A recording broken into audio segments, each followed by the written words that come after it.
संधि प्रकरण में पहला पंच संधि प्रकरण आता है, लेकिन यहाँ पर लघु सिद्धांत कौमुदी में 3 ही प्रकार के नाम दिए हुए हैं। पहले अच संधि, दूसरी हल संधि और तीसरी विसर्ग संधि। उसमें पहली संधि है अच संधि। अच संधि अर्थात स्वरों की संधि, केवल स्वरों का मिलाप हो जाता है, वहां पर स्वरों की संधि होती है। पहला सूत्र आ गया इको यनच। हमारे पास उदाहरण है, देखिए सुधी उपास्य, ऐसी स्थिति है। सुधी भी उपास्य इति, सुधी उपास्य तृतीय तत्पुरुष समास होकर के विभक्तियों का लोप होकर के सुधी उपास्य ये बस जाता है। तो सुधी धन उपास्य, इस अवस्था में एक सूत्र आ गया इको यनची। क्या सूत्र है? इको यनची। यह सूत्र आता है। इको यनची सूत्र में 3 पद है। इक स्थाने यन अचि संहितायाम विषय। तो इक एक षष्ठी का एक वचन, यन प्रथमा का एक वचन, अचि सप्तमी का एक वचन, ठीक है ना। तो इक यह जो षष्ठी विभक्ति दी है, उसका कभी भी जब ज्यादा से ज्यादा षष्ठी विभक्ति आएगी तो उसका अर्थ हम करेंगे के स्थान पर। क्या अर्थ करेंगे? के स्थान पर। अच्छा, आची का अर्थ करेंगे आगे, अब पता होगा, संक्षिप्त से पहले बता रहे, आगे होने पर।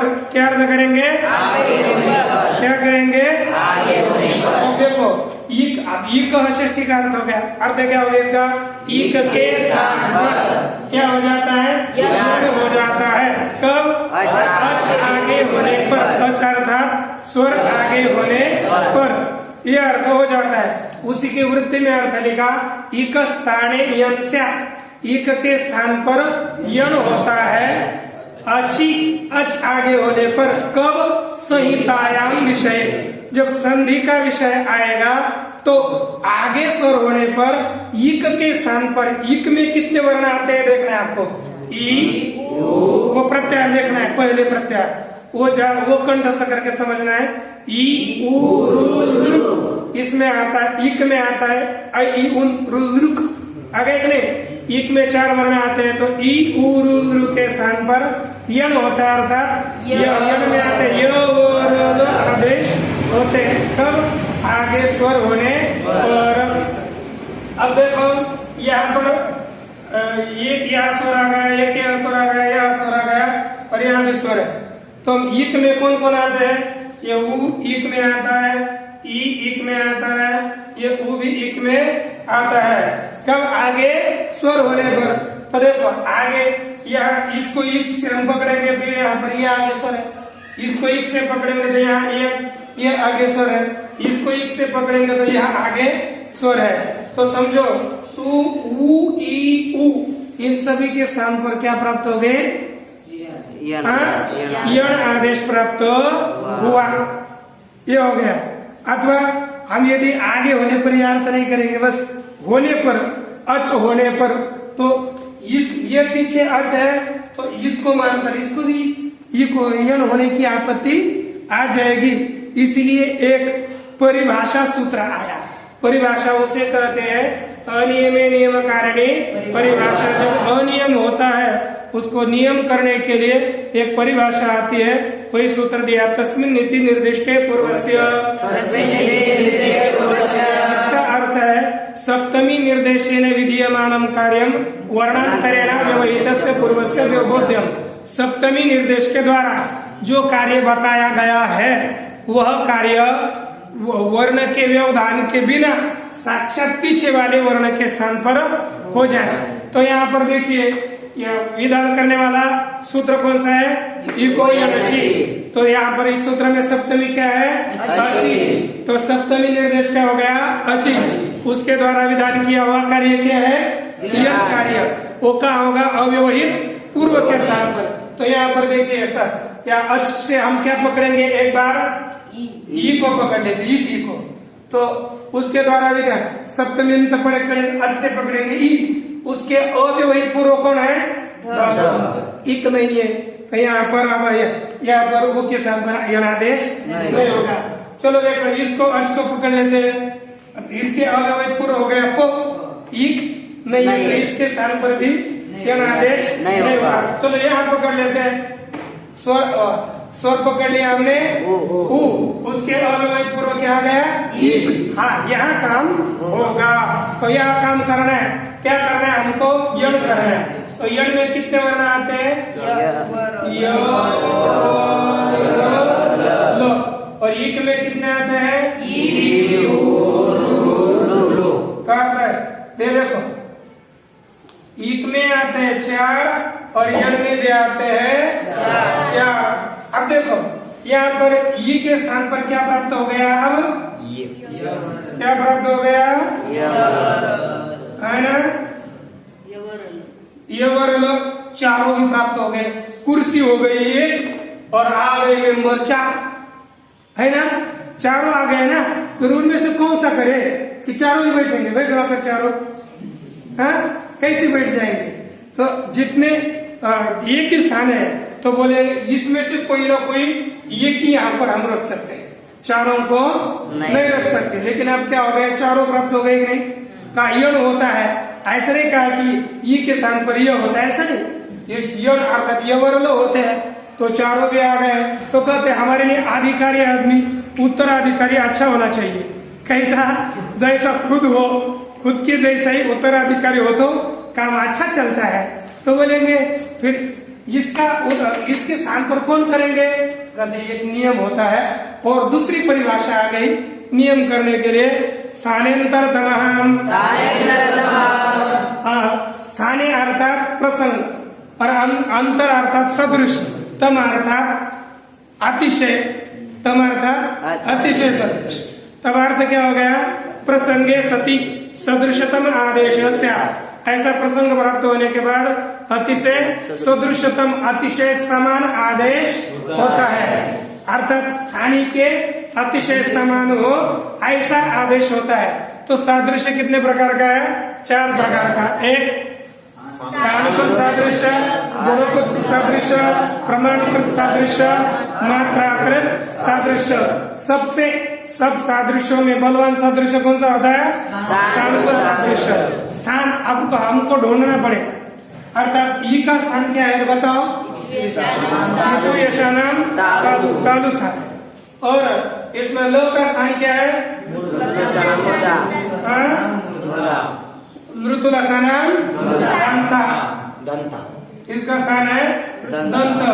अतः इनका स्थान योग्य एक हो गया, नहीं हुआ, इसलिए ल यहाँ पर नहीं आ सकता।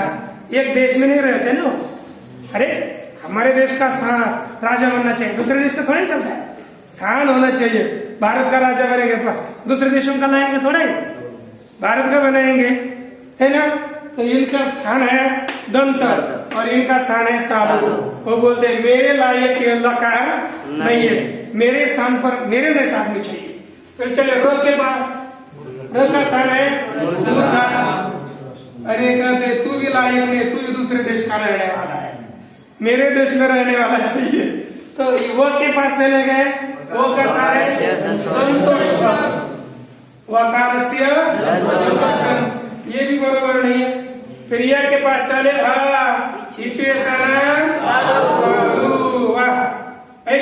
तू मेरे लायक है बोलते। तो अर्थात ई के स्थान पर क्या हो जाएगा, यह स्थान मिल गया कि नहीं, हाँ तब हो जाएगा उपास्य। हमने लघु से कितना भेद है, उस पुस्तक से कितना भेद है। अब ये आया सुध उपास्य, ऐसी स्थिति हो गई। तब एक सूत्र आ गया अनचिचम, अनचिचम अच्छा परस्य यरो द्वे वास्तो नक्वचि। ये कहते हैं अच से परे, अच से आगे के यर को द्वित्व होता है, यर डबल होता है। कब, आगे अच न होने पर।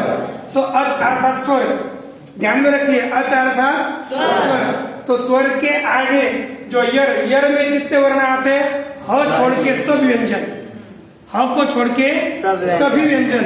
तो देखो स्वर में आ गया उ, उद से आ गया ध, ह को छोड़कर है कि नहीं, तो ध को क्या हो जाएगा, डबल, विकल्प से डबल हो जाएगा। कब, आगे स्वर न होने पर, आगे स्वर नहीं होने दो। तो क्या बन गया, उ, ध, द, य,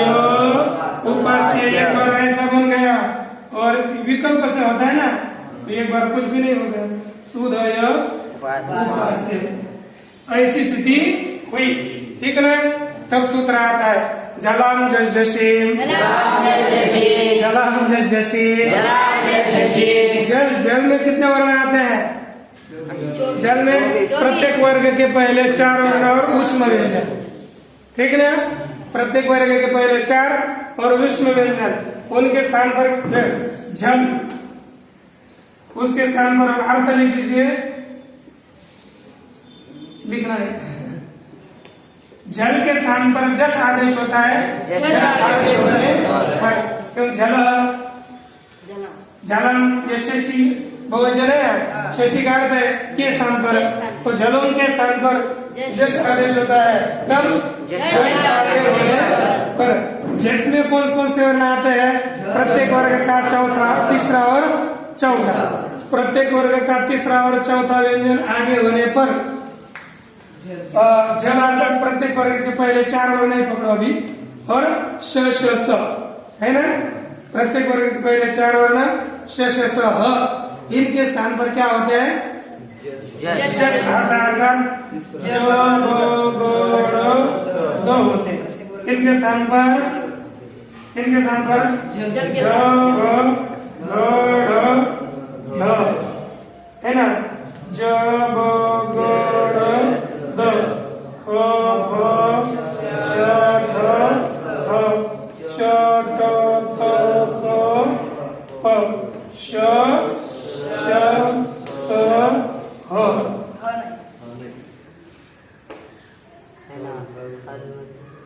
कौन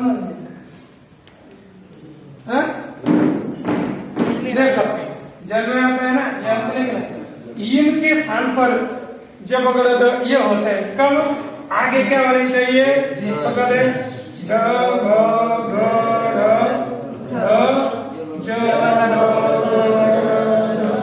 इनमें से कोई भी एक व्यंजन आगे होगा तो इन सब के स्थान पर यह 5 वर्ण होंगे, है ना। तो यहाँ पर देखो ये क्या ध है कि नहीं, और आगे भी ध है कि नहीं, तो देखो ये आगे क्या होगा? इनमें से कोई है? वो ध है, ध आगे है, तो पीछे वाले ध है कि नहीं? इसमें आता है, तो आता है, तो इसके स्थान पर क्या हो जाएगा? जब ग में से कोई ना कोई एक वर्ण आएगा। कब? ये ध जश आगे होने पर। तो क्या होगा ध के स्थान पर? कहते हैं इसके लाइट का देखो, पहले देखते स्थान देखना पड़ेगा। इसका स्थान क्या है? ध का स्थान दंत है ना। तो इसमें ज का स्थान क्या है? तालु, इसका स्थान है दंत। अर्थात ध के स्थान पर हम ज नहीं कर सकते। ब का स्थान क्या है? ओष्ठ का स्थान बदल गया, वो भी नहीं कर सकते। ग को कंठ नहीं कर सकते, द को मूर्धन्य वो नहीं कर सकते, द को दंत। तो ध के स्थान पर क्या हो जाएगा? द। तो क्या बन गया?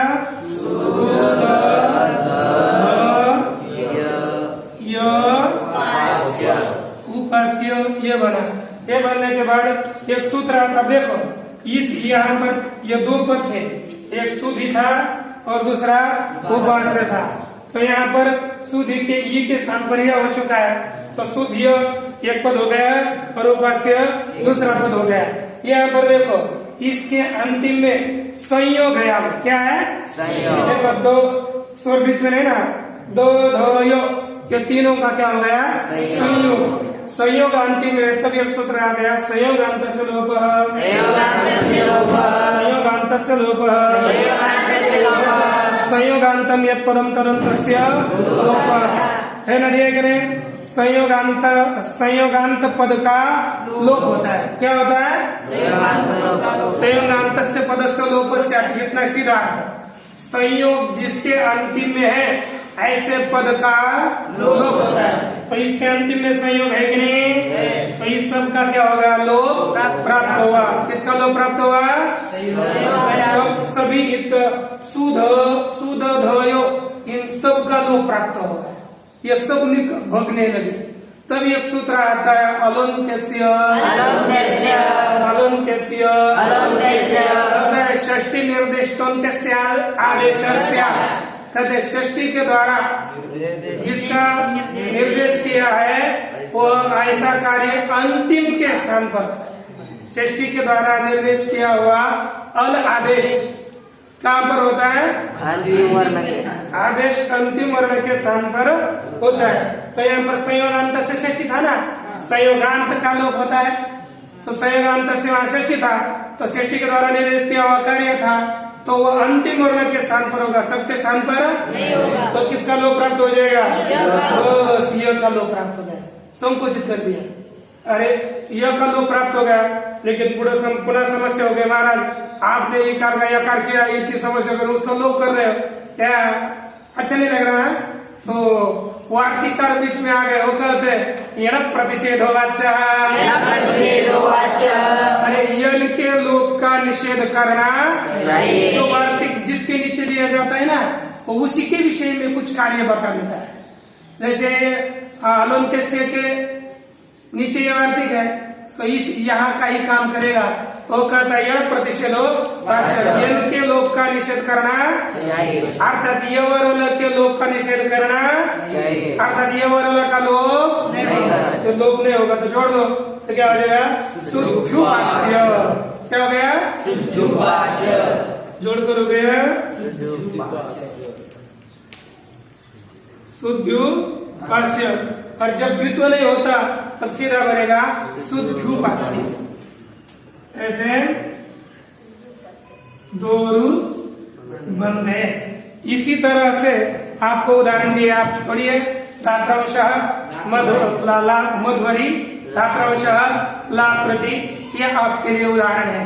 इसके बाद एक अब दूसरी संधि आती है,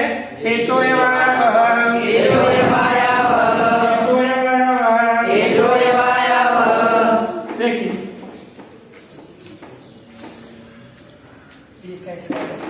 पूछता है, ये बहुत खराब है। दूसरा ना ठीक है,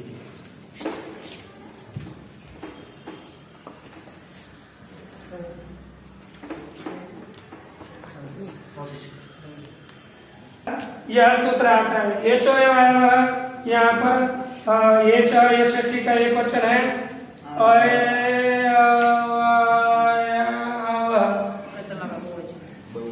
है ना, ये प्रथमा का बहुवचन है। अर्थ क्या हो गया? एच एच आओ। अब कब होता है? यहाँ पर स्वर आगे लेंगे, तो यहाँ पर लिखा है एच क्रमात् ओ आय आओ एते शिवरचि। अर्थ है एच के स्थान पर, एच के अर्थात ए ओ आई औ के स्थान पर क्रमशः अय ओ आय आओ यह आदेश होते हैं। कब? स्वर आगे होने पर। ए के स्थान पर अय, ओ के स्थान पर औ, ऐ के स्थान पर आय और औ के स्थान पर आओ यह आदेश होते हैं। तो हमारे लिए एक उदाहरण दिया है, क्या दिया है? अब देखो यहाँ पर जैसे हमारे विष्णु धन ये आदेश आ गया, तो यहाँ पर देखिए वैसे तो क्रम से सूत्र में शब्द नहीं है, वृत्ति में नहीं चाहिए, इसलिए नहीं है, वो तो किससे आ गए? वो सूत्र दे आगे, यथा संख्य मनुदेश समानाम, संख्य मनुदेश समानाम, सम संबंधी विधि यथा संख्य, समान संबंधी वाली विधि यथा संख्य होती है, अर्थात क्रम से होती है। तो इसलिए क्रम से एक के स्थान पर क्या हो जाएगा? ऐ, ओ के स्थान पर ए के स्थान पर ऐ, ओ के स्थान पर औ, आई के स्थान पर औ के स्थान पर, ये आदेश क्रम से होता है। तो यहाँ पर देखो आगे स्वर है, तो ओ के स्थान पर क्या होगा? औ होगा, होकर क्या बन जाएगा? विष्णवे।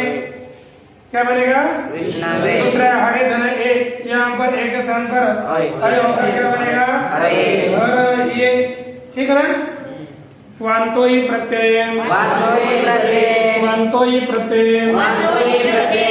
अर्थ यकारादो और हरे विष्णवे।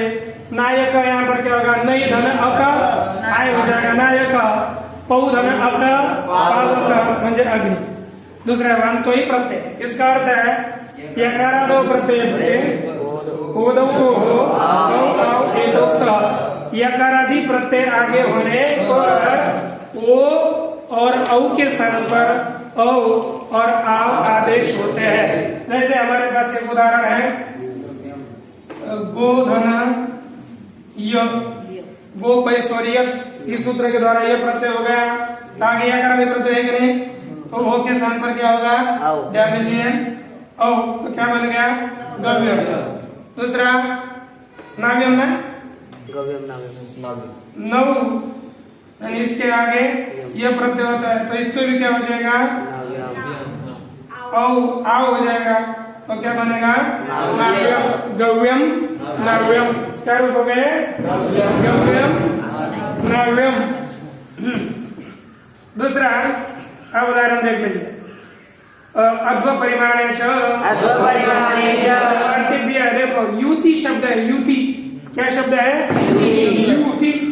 युति अब ये प्रत्यय नहीं है, युति ये प्रत्यय नहीं है, हमको बताया था अभी सूत्र में बताया था यकारादि प्रत्यय आगे होने पर भी अव आव आदेश होते हैं। तो यहाँ पर गो के आगे युति शब्द है, यहाँ पर अव आदेश प्राप्त नहीं था, वो करने के लिए एक वार्तिक दिया अध्व परिमाणे च। अध्व परिमाणे च अर्थ, अध्व परिमाणे च का अर्थ क्या है, क्या लिखा कि परिमाणवाचक है ना, दोन कोश इत्यादि का वाचक यदि यह शब्द होगा है ना, तो कहा कि अध्व परिमाणे च, जो ओकारांत युति शब्द आगे होने पर गो शब्द को अव आदेश होता है। परिमाण अर्थ गम्यमान हो तो, यदि इसका अर्थ परिमाण हो, परिमाण अर्थात 2 कोस माप, ये जो होता है ना 2 कोस 3 कोस, ये जो मार्ग का माप, यदि इसका अर्थ है तो गो शब्द के ओ के स्थान पर क्या हो जाता है औ हो जाता है, तो औ होकर बनेगा गव्युति ही। गव्युति अर्थ 2 कोस।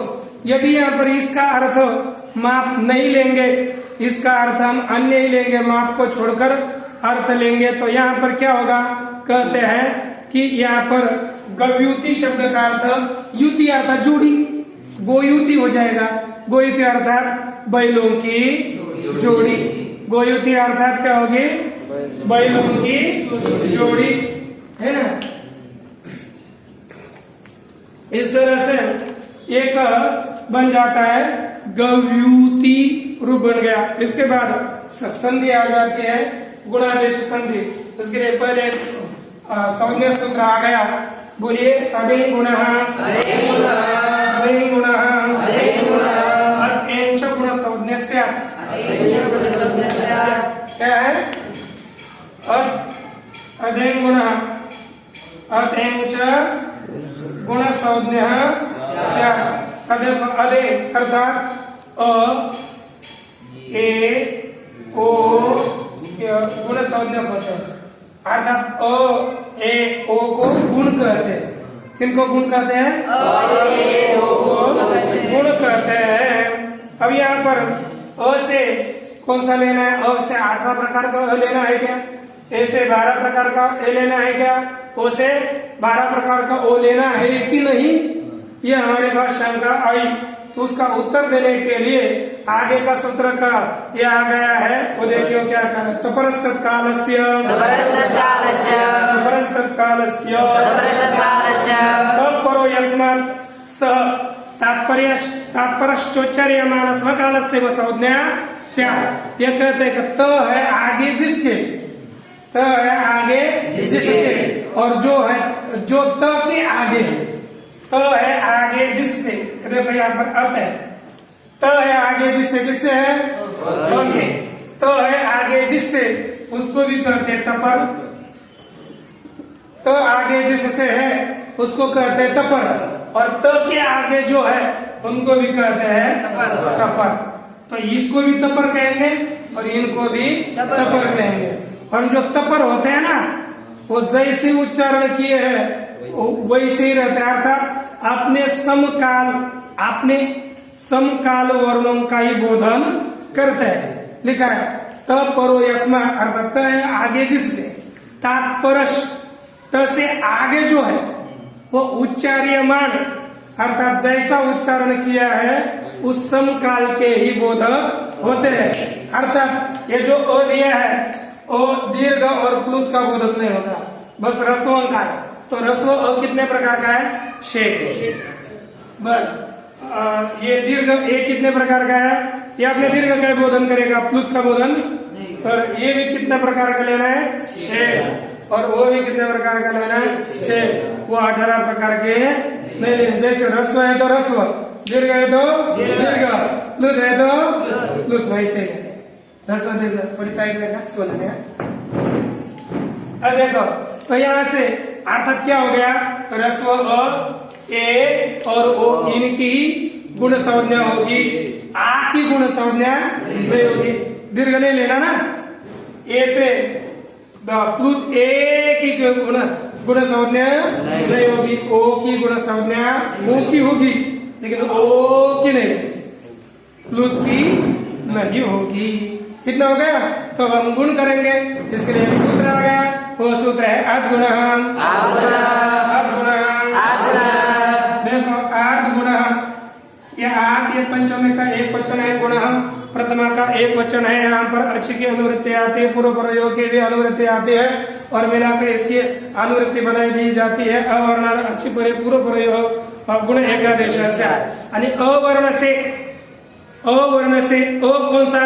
कोई भी हो, रस्व हो, दीर्घ हो, प्लुत हो, कोई भी हो, कोई लेना देना नहीं। कोई अवर्ण हो, 18 प्रकार का। अवर्ण से आगे स्वर होने पर, क्या होने पर? अची आगे अच अर्थात स्वर होने पर अवर्ण कौन सा? जो 18 प्रकार का, यहाँ 18 लिखा।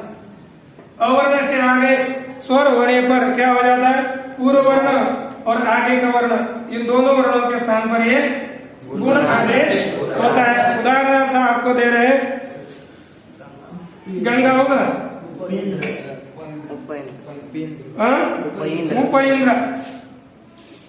गंगा उपवृत्ति का है, उपइंद्र। अब देखो पीछे क्या है? अवर्ण, आगे क्या है? स्वर। ये है कि नहीं? तो इन दोनों के स्थान पर ये गुण आदेश होता है। पीछे का अ और आगे का ई, दोनों के स्थान पर ये गुण आदेश करेंगे। गुण किसको किसको कहते हैं? अर्थात इन तीनों में से कोई ना कोई यहाँ पर आ जाएगा। पहले हम देखते हैं अ को, इसका अ का स्थान क्या है? कंठ। ई का स्थान तालु। अब ऐसा ओ के पास चले गए, ओ का स्थान क्या है? ओदव तो कंठोष्ठ, इसका स्थान है कंठ, कंठोष्ठ, इसका स्थान है कंठ तालु, और इसका है कंठ। आप बताओ इन तीनों में से यहाँ पर कौन हो सकता है? एक कंठ तालु है कि नहीं? तो यहाँ पर इन दोनों के स्थान पर आ गया ए इंद्र, तो जोड़ कर क्या हो गया? उपेंद्र, है कि नहीं? कितना सीधा है। उसके बाद दूसरा आ जाता है, कौन सा दिया? गंगोदकम, गंगा अधिक उदकम। यहाँ पर गंगा पीछे आ है और आगे ऊ है, उन दोनों का स्थान हो जाएगा कंठोष्ठ, तो उनके स्थान पर होगा ओ, तो मिलकर हो जाएगा गंगोदकम। ठीक है ना? उसके बाद हमको कुछ स्वरों के साथ कुछ काम करने हैं। देख लीजिए, एक सूत्र आ गया, उपदेशे जनुनासिकैः, उपदेशे जनुनासिकैः, उपदेशे जनुनासिकैः, उपदेशे जनुनासिकैः, उपदेशे जनुनासिकैः, उपदेशे जनुनासिकैः। देखिए उपदेशे जनुनासिकैः, ये इस सूत्र में उपदेशे एक पद है, सप्तम्यंतम पदम, अच प्रथमांतम पदम, अनुनासिक इति प्रथमांतम पदम, इति प्रथमांतम पदम, चतुष्पदात्मकम इदम सूत्रम। 4 पद इस सूत्र में है। तो इसका अब देखो, एक सूत्र दिया, ये संज्ञा सूत्र है। यहाँ कहा उपदेशे अनुनासिको अच इत संज्ञा से, उपदेश में अनुनासिक अच अर्थात स्वर, उपदेश में अनुनासिक स्वर इत संज्ञा होता है। क्या होता है? उपदेश में अनुनासिक स्वर इत संज्ञा होता है। उपदेश में अनुनासिक स्वर को इत कहते हैं। तो आप कहेंगे कि अनुनासिक कोई इत कहते हैं हमको तो पता नहीं है कि ये अनुनासिक है कि नहीं, ये कैसे समझेंगे? उन्होंने एक वाक्य लिखा, प्रतिज्ञा अनुनासिक क्या है पाणिनीय है ना, प्रतिज्ञा अनुनासिक्यम यदि प्रतिज्ञा अनुनासिक्या प्रतिज्ञा अनुनासिक्यम शांति प्रतिज्ञा अनुनासिक्या। यहाँ पर थोड़ी अलग दी है, तो यहाँ कहते कि प्रतिज्ञा की अनुनासिक है, ऐसी प्रतिज्ञा है जिन वर्णों की, वे कौन हो जाएंगे वर्ण? प्रतिज्ञा अनुनासिक्य। अरे प्रतिज्ञा है कि यह अनुनासिक है, प्रतिज्ञा अनुनासिक्यम अस्ति एषां वर्णानां ते वर्णाः प्रतिज्ञा अनुनासिक्या। ऐसी प्रतिज्ञा है कि ये अनुनासिक है। वो कौन? पाणिनीय। वो कौन से वर्ण है? पाणिनीय वर्ण है। तो ये समझे कैसे? कहते समझना है ना, परंपरा, परंपरा से बताया जाएगा कि ये अनुनासिक है, इसको अनुनासिक समझो। पहले अनुनासिक पाठ था, अभी वर्तमान काल में विद्यमान नहीं है, लेकिन परंपरा से अनुनासिक है ऐसे बताने पर हमको समझना चाहिए कि अनुनासिक है। तो कौन कौन अनुनासिक है ये आपको पहले बताया था। लन में जो सूत्र है ना, लन में लन सूत्र क्या है? लन। इस लन सूत्र में जो अ है, लन सूत्र में जो अ है वह अनुनासिक है। क्या है? अनुनासिक है। तो अनुनासिक की क्या संज्ञा होती है? इत। तो उपदेश में जो अनुनासिक स्वर उसकी क्या होती है? इस सूत्र से उस लन में अ की ये संज्ञा हुई। बस ठीक है, इसका आपने क्यों इसको इत संज्ञा की, इसकी इत संज्ञा करने का क्या प्रयोजन है, वो उन्होंने आगे लिखा है कि प्रत्याहार बनाने के लिए। क्यों किया? पर प्रत्याहार कैसे बनाओगे? और प्रत्याहार बनाते समय हमको क्या चाहिए? अंतिम वर्ण इत, और आदि वर्ण आपको जो चुनना है वो चुनो। इसके आगे पहले सूत्र क्या था? ह य वर्ण। ऐसा ही सूत्र है ना, हम अंतिम वर्ण पकड़ेंगे इसमें से आता, जिसकी इत संज्ञा न भी पकड़ सकते हैं और अ भी तो पकड़ सकते हैं। जिसकी इत संज्ञा उसको हम अंतिम वर्ण कोई भी इत लेना है, ऐसा नहीं कि अंतिम में हो। तो इसमें हमने ये अ लिया है ना, अंतिम वर्ण हमने पकड़ा है ना, और आदि वर्ण पकड़ा र, आदि वर्ण पकड़ा तो आदि वर्ण हो गया ये र, और अंतिम वर्ण हो गया ओ। तो बीच में कौन कौन आ गए? पूरे र और ल। बीच में क्या आ गए? र और ल। पर अ अब जोड़ते समय हम नजदीक नजदीक लिखते हैं ना, जैसे अन लिखा तो र और अ को नजदीक लिखा तो क्या बन जाएगा? ये अ मिल जाएगा ना, इसमें हो जाएगा र। तो र प्रत्याहार बन गया। क्या बन गया? तो र से हम कितने वर्ण आएंगे? र और ल दो आएंगे। र प्रत्याहार में कितने वर्ण आएंगे? दो। वही लिखा है, देखो ना आगे क्या लिखते हैं। लन सूत्रस्थ अवर्णेन सह, लन सूत्र में स्थित अवर्ण के सहित उच्चार्यमान जो रेप, उच्चार्यमान जो र, अ के साथ उच्चार्यमान जो र, उसका प्रत्याहार बनेगा र। वो किन किन का नाम होगा? र ल यो संज्ञा। वो किन का नाम है? र और ल का नाम है। र प्रत्याहार र और ल का दोनों का नाम है। अच्छा, अब र हो गया, फिर आपको ये र प्रत्याहार बढ़ाया, इसका प्रयोजन क्या, काम क्या? वो बोलते हैं उरन रपरहा, उरन रपरहा, उरन रपरहा, उरन रपरहा। ऊ ये षष्ठी का एक वचन है, अन प्रथमा का एक वचन, परपरा प्रथमा का एक वचन। ऊ ये रू शब्द के षष्ठी का एक वचन है, पितुहु मातुहु। पता है कि नहीं? तो इसका अर्थ देखिए, अब इन्होंने अर्थ किया रू इति त्रिंशत संज्ञा। रू रू किसका नाम है? 30 का नाम है। और रू के 12 और रू के 8 मिलकर 30। तो रू किन का नाम हो गया? 30 का नाम है। ठीक है ना? तब अर्थ देख लीजिए क्या होता है। लिखा रू इति त्रिंशत संज्ञा इति उत्तम रू ये तीसों का नाम है, पहले ही बताया है। पर्द क्या हो जाएगा? तत्स्थाने लिखा है ना, पर्द तत्स्थाने अर्थात रू के स्थान पर जो अण होता है वह र पर होकर ही होता है। अर्थात रू के स्थान पर यदि हम अ ई उ रू अ ई उ करेंगे, क्या कहेंगे? अ ई उ दिया ना, रू के स्थान पर यदि हम अ ई उ आदेश करेंगे तो उसके आगे र जोड़ना पड़ता है। क्या जोड़ना पड़ता है? जैसे आपको एक उदाहरण दिया, कृष्ण रुद्धि। क्या दिया? कृष्ण वृद्धि। कृष्ण रुद्धि। यहाँ पर कृष्ण रुद्धि एक सूत्र आ गया, कौन सा?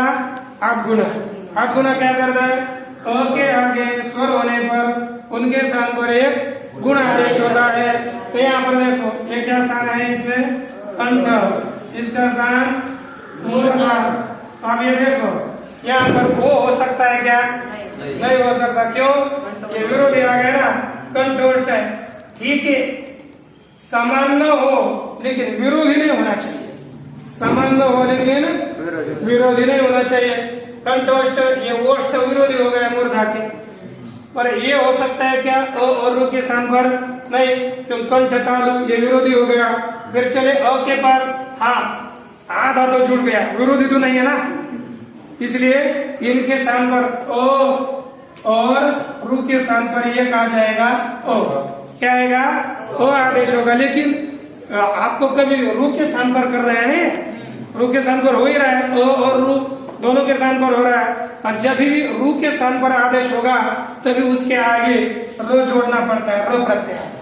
क्या जोड़ना पड़ता है? र प्रत्यय जोड़ना पड़ता है। और र में कितने वर्ण बताया गया था आपको? अभी दो, र और ल। तो इसमें अब निकलेगा क्या? अर अल। इसमें क्या निकलेगा? इसके दो कर दिए ना, है ना, तो हो गए अर अल। तब देखो यहाँ पर अर अथवा अल एक आदेश होगा, लेकिन कौन होगा? अविरोधी मूर्धा। अर में र मूर्धा है और अ है, और ल में अल में दंत है, ल है, इसलिए अर आदेश हो जाए। क्या होगा? गुण हो जाएगा। अर तो बन जाएगा कृष्ण नर दन दी, ऐसा हो गया। और ये जलतुंबिका न्याय से, जैसे जल होता है ना, जल तैल न्याय, पानी में तेल डालेंगे तो तेल नीचे जाता है और पानी ऊपर आता है, बरोबर कि नहीं? है ना? फिर क्या होता है?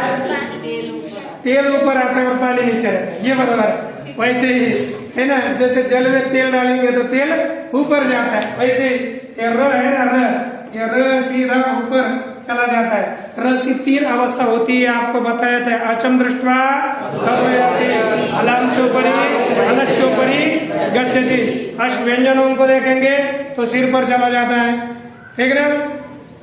और स्वरों को देखेंगे तो पेट में चला जाता है, और आगे कुछ भी नहीं होगा, वो पातल हो जाता है, विसर्ग हो जाता है ना? ऐसी रेप की तीन प्रकार की गति बताई गई है। तो यहाँ पर ऊपर चला गया तो गया कृष्णर्धि। तद्वत महाधन ऋषि बरोबर महर्षि, इस तरह से ग्रुप हो गया। उसके बाद अब सूत्र आ गया लोप शाकल्यस्य।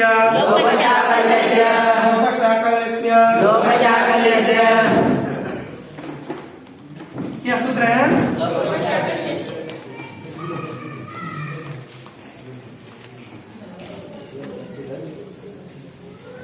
लोप शाकल्य।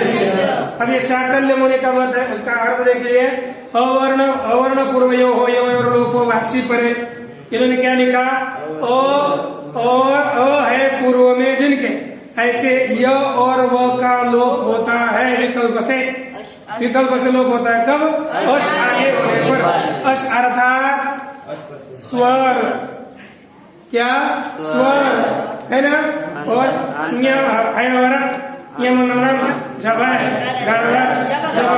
उसको हम मृदु व्यंजन कहते हैं। स्वर और मृदु व्यंजन आगे होंगे तो यह है, अ है पूर्व में जिनके, ऐसे है ना? ओ अर्थात ओ आ, ओ का अर्थ है जितने आठा प्रकार का लेना है, यहाँ पर आगे बोलना पड़ता है, वहां बोलना पड़ता है। और इसके आगे वो और यह का क्या होता है, लोप हो जाता है। कब? अश अश अर्थात स्वर और मृदु व्यंजन समझ लेते हैं, इसका कहते हैं अश प्रत्याहार, इसका लोप हो जाता है। ठीक ना? जैसे हमारे पास एक उदाहरण है विष्णु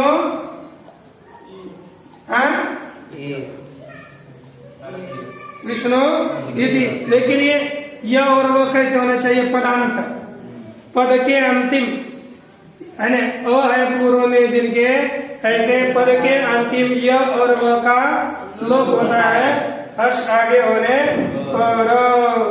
अब देखो उदाहरण आ गया विष्णुधन इह, क्या कहेंगे हम? विष्णुधन इह करेंगे। ठीक, यहाँ पर पहला सूत्र कौन सा आएगा? एचो से क्या हो जाएगा? तो क्या बन जाएगा? विष्णु। तो देखो अ है पूर्व में जिनके, ऐसा वो है कि नहीं? हरे हरे यहाँ पर भी क्या हो जाएगा? ऐसे अ है पूर्व में जिनके यह और वह का लोप हो जाता है। लोप हो गया, किस सूत्र से किया? लोप से किया।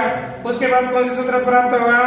आठ गुण, क्योंकि अभी गया था पीछे अ और आगे स्वर तो गुण होता है, तो आठ गुण प्राप्त हो गया, लेकिन हमको करना नहीं है, इसलिए एक सूत्र आ रहा है पूर्वत्रा सिद्धम। पूर्वत्रा सिद्धम, देखिए पूर्वत्रा सिद्धम कहता है कि लघु सिद्धांत के अष्टाध्याय में 8 अध्याय होते हैं। कितने अध्याय होते हैं? 8 अध्याय होते हैं। हम क्या करते हैं? 7 में 1 2 3 4, 8वें में कितने पद है? 1 2 3 4, प्रत्येक अध्याय में 4 पद हुआ करते हैं। तो यहाँ तक कितने पद हो गए बताओ पीछे? पहले से 1 2 3 4 5 6 7 ही अध्याय हो गए, तो कितने हो गए? 7.25। कितने हो गए? 7.25। और ये बाकी बचे 3 पद, कितने बचे? 3 पद। तो देखो ये 7.25 अध्याय है ना, ये अपने आप को सिद्ध मानते हैं। क्या मानते हैं? सिद्ध। और इनको असिद्ध मानते हैं, अर्थात इनके दृष्टि से ये आगे के असिद्ध है, क्योंकि ना इन्होंने कुछ भी काम किया ना मानते ही नहीं पीछे वाले। क्या बोलते? उन्होंने ये काम किया है, उसको किसने कहा था? जैसे सुन होती है ना, एक सासू भाई कहती है कि सुन में कुछ काम किया, उसने उसको किसने अधिकार दिया था, है ना? वैसे होता है, ये सुन जैसे है और ये सासू भाई जैसे है। तो ये काम इन्होंने किए हुए काम को मानते ही नहीं, अर्थात इन्होंने कुछ भी किया ये बोलते हैं अरे इन्होंने ये काम किया है, मैं मानता ही नहीं उसने काम किया, नहीं वो वैसे काम किया नहीं। उन्होंने कहा ना अरे यहाँ से कुर्सी उठा करके सुन भाई ने वहां रखी है, आप क्या बोलोगे? सासू भाई क्या बोलती है? नहीं वहां दिखे तो भी बोलती है नहीं वो मेरे लिए यहाँ ही कुर्सी है। अब क्या बोलती है? क्या किया जाए? तो वैसे ही 7.25 अध्याय के सूत्र है। और इतना ही नहीं, बताओ क्या इनके दृष्टि से ये जो काम करेंगे ये पीछे वाले नहीं मानते, और इनमें भी ये आक्षेप हो गए क्या? बहुत विचित्र आदमी। देखो ना इनमें जो इस पाठ में एक सूत्र, दूसरा, तीसरा, चौथा, पांचवा, छठा, 1 2 3 4 5 6, 1 2 3 4 5 6। अब ये भी इनमें ऐसी समस्या है, ये पिछले वाला सूत्र इसको नहीं मानता, ये सूत्र इसको नहीं मानता, ये सूत्र इसको नहीं मानता, ये इसको नहीं मानता, और ये तो इसको मानते ही नहीं आगे, ये इसको नहीं मानता। देखो पिछले वाला आगे वाले को कुछ महत्व ही नहीं देता। क्या समस्या है देखो। अब समझो यही उसने अर्थ लिखा है, सपाद सप्ताध्यायी प्रति त्रिपादी असाधार, 7.25 अध्याय के प्रति 3 पाद असिद्ध है, और त्रिपाद्यम अपी लिखा हुआ, त्रिपाद्यम अपी, इन 3 पादों में पूर्व सूत्र की दृष्टि से आगे का सूत्र असिद्ध है। कितनी विचित्रता है। अब ऐसा काम करेंगे, अब हमको चलना पड़ेगा। यहाँ पर यह का लोप किसने किया? इसका क्रमांक क्या है? 8 3 19, और दूसरा 8 3 कहा था इसका है, 8 3 19 वाला है ना? इस पाठ का ये परिस्वार है। अच्छा, और अपना ये जो आधगुण कितना है? हाँ? 6, इसमें 187। आगे देखो, ये 6 अध्याय का है अपना आधगुण और लोक शाकल है 8वां अध्याय का। तो आधगुण इसको मानता नहीं ना, इसने क्या काम किया था यहाँ पर? वो का और यह का लोप किया, तो आधगुण बोलता है उसने लोप नहीं किया। आधगुण हम लोगों को वहां लोप दिखता है, लेकिन आधगुण बोलता है किया ही नहीं। किया नहीं तो क्या करेंगे? मैं मेरा काम नहीं करूंगा। फिर इसने लोप किया था यहाँ पर, इसने बीच में जाकर क्यों काम किया? मैं नहीं करूंगा। बाहर छोटे छोटे बच्चे होते हैं ना, उसने क्यों कहा किया? मैं नहीं करूंगा काम। तो वैसे ही ये बोलता है मैं यहाँ पर संधि नहीं करूंगा। यह संधि यहाँ पर, इसको यहाँ पर वकार और यकार देखता है, वो संधि नहीं करता। तो विषय और हरय बचा। और जब वकार का लोप नहीं, यकार का लोप नहीं होता, तब क्या बनेगा? हर इह, और इसका विष्णु विह। ऐसे दो रूप हो जाते हैं। इसके बाद सूत्रार्थ वृद्धिरेचि वृद्धिरादेश आदेश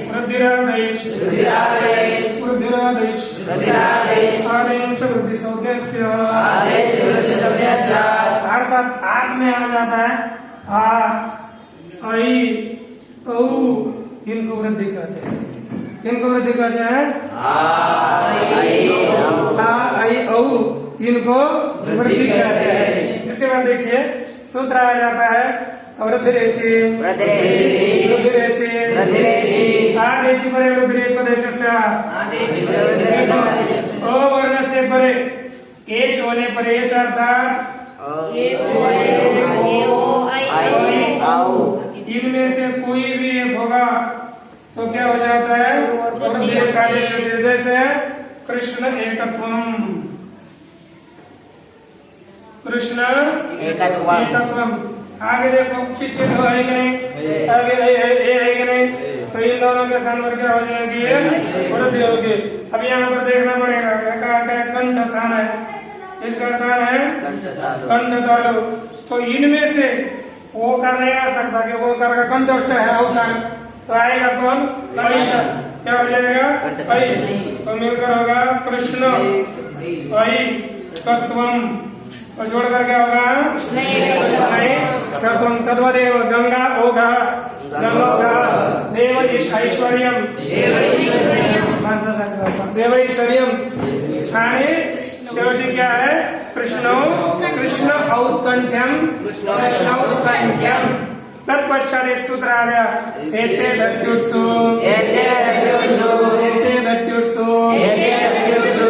अवर्णादेशाद्यो रेत्यो दत्ते रुटिश परे वृद्धिरेकादेश। अब अर्थ क्या होता है?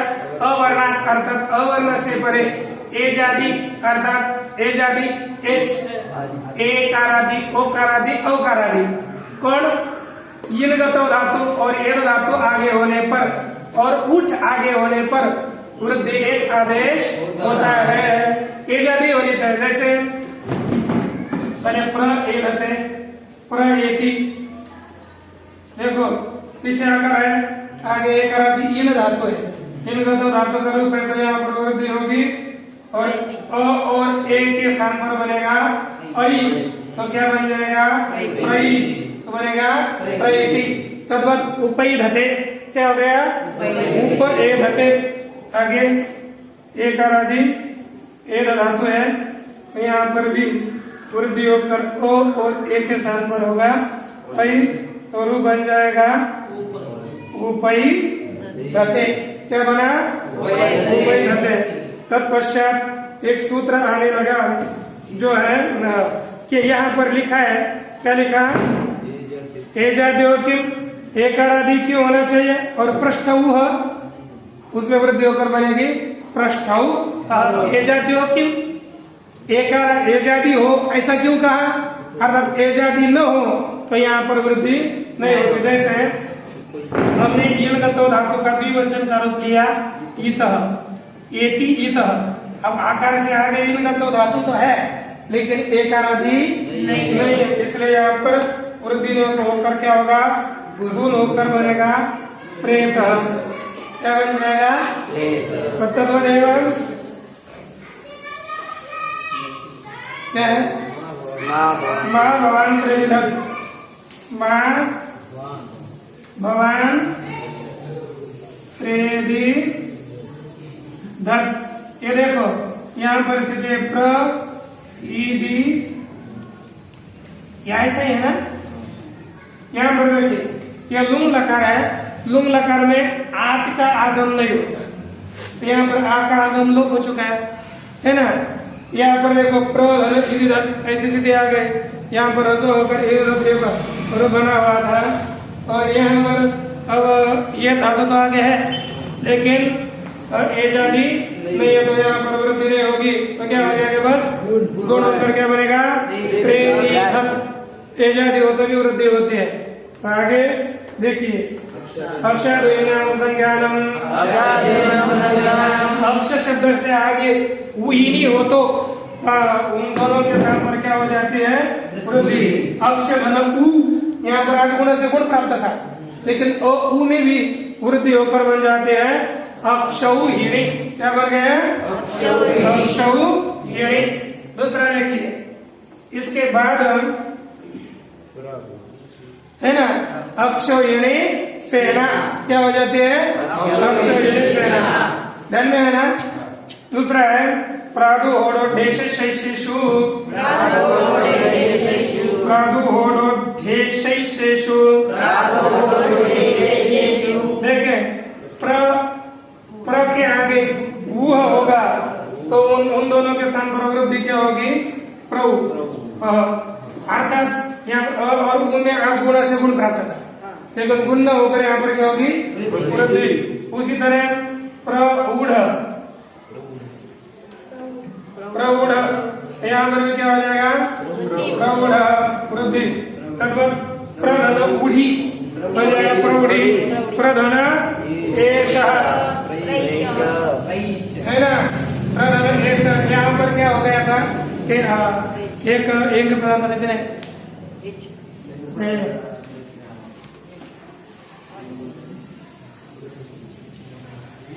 एंगी पर रूपम, इस सूत्र के द्वारा पर रूप एक आदेश प्राप्त था, वो न होकर यहाँ पर क्या हो गई, प्रैषः। तद्वत् प्रधन एषः, यहाँ पर भी पर रूप एक आदेश प्राप्त था, यहाँ पर बन गया प्रैषः, वृद्धि हो जाएगी।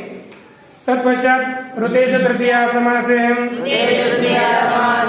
कहते हैं कि तृतीया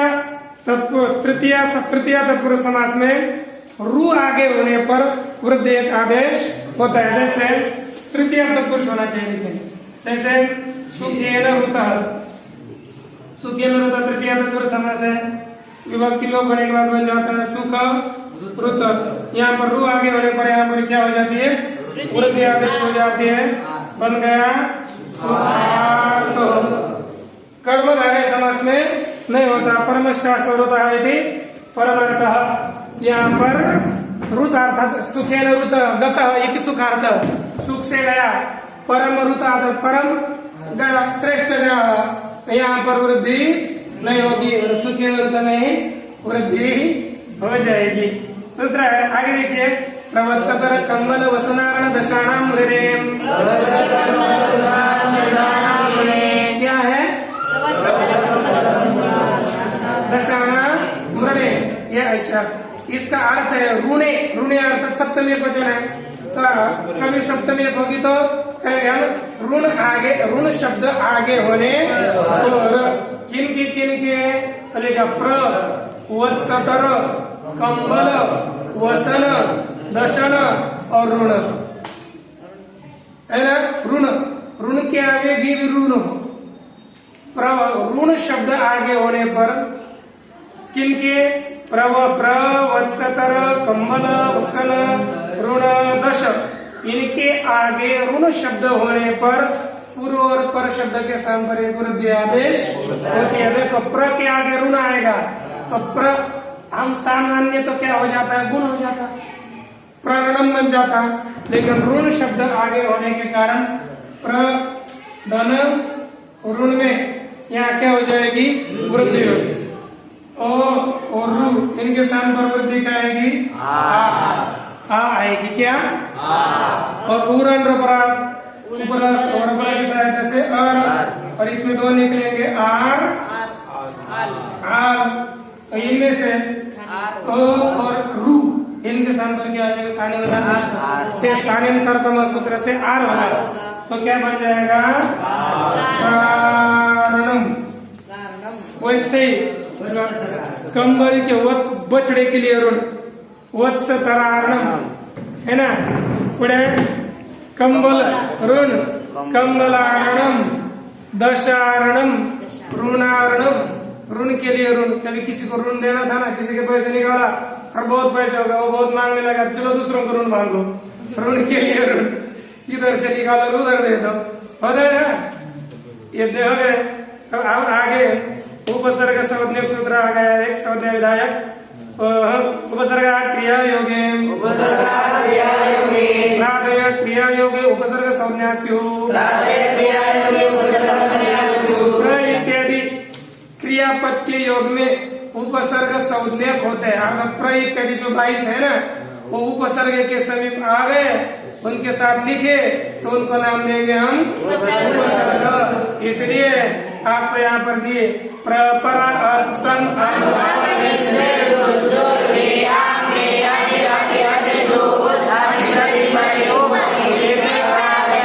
ये है उपसर्ग। ये 22 धातु के समीप धातु के पहले लगे तो इनको कहेंगे उपसर्ग।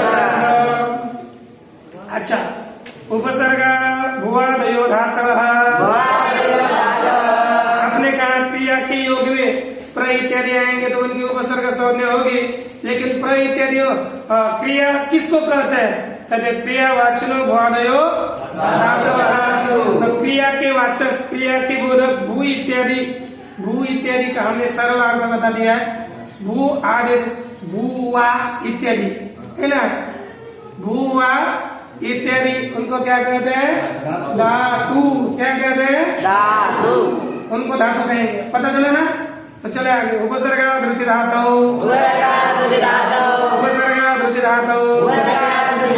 उपसर्ग पंचम में एक वचनम वृत्ति सप्तम में एक वचनम धातु सप्तम में एक वचनम। अब क्या होगा? वृत्ति धातु अर्थात रुकार आदि धातु आगे होने पर किसके? उपसर्ग के। अब कैसा उपसर्ग वहां लिखा है? अवर्णांता उपसर्गात ऋकारादो धातु वृद्धि एकादेश से। अब देखो अर्थ क्या होता है? वर्णांत अवर्णांत अकारांत। हम क्या बोलेंगे? अकारांत। अकारांत उपसर्ग से परे ऋकारादि धातु होने पर वृद्धि एकादेश से। आप यहाँ देख लीजिए।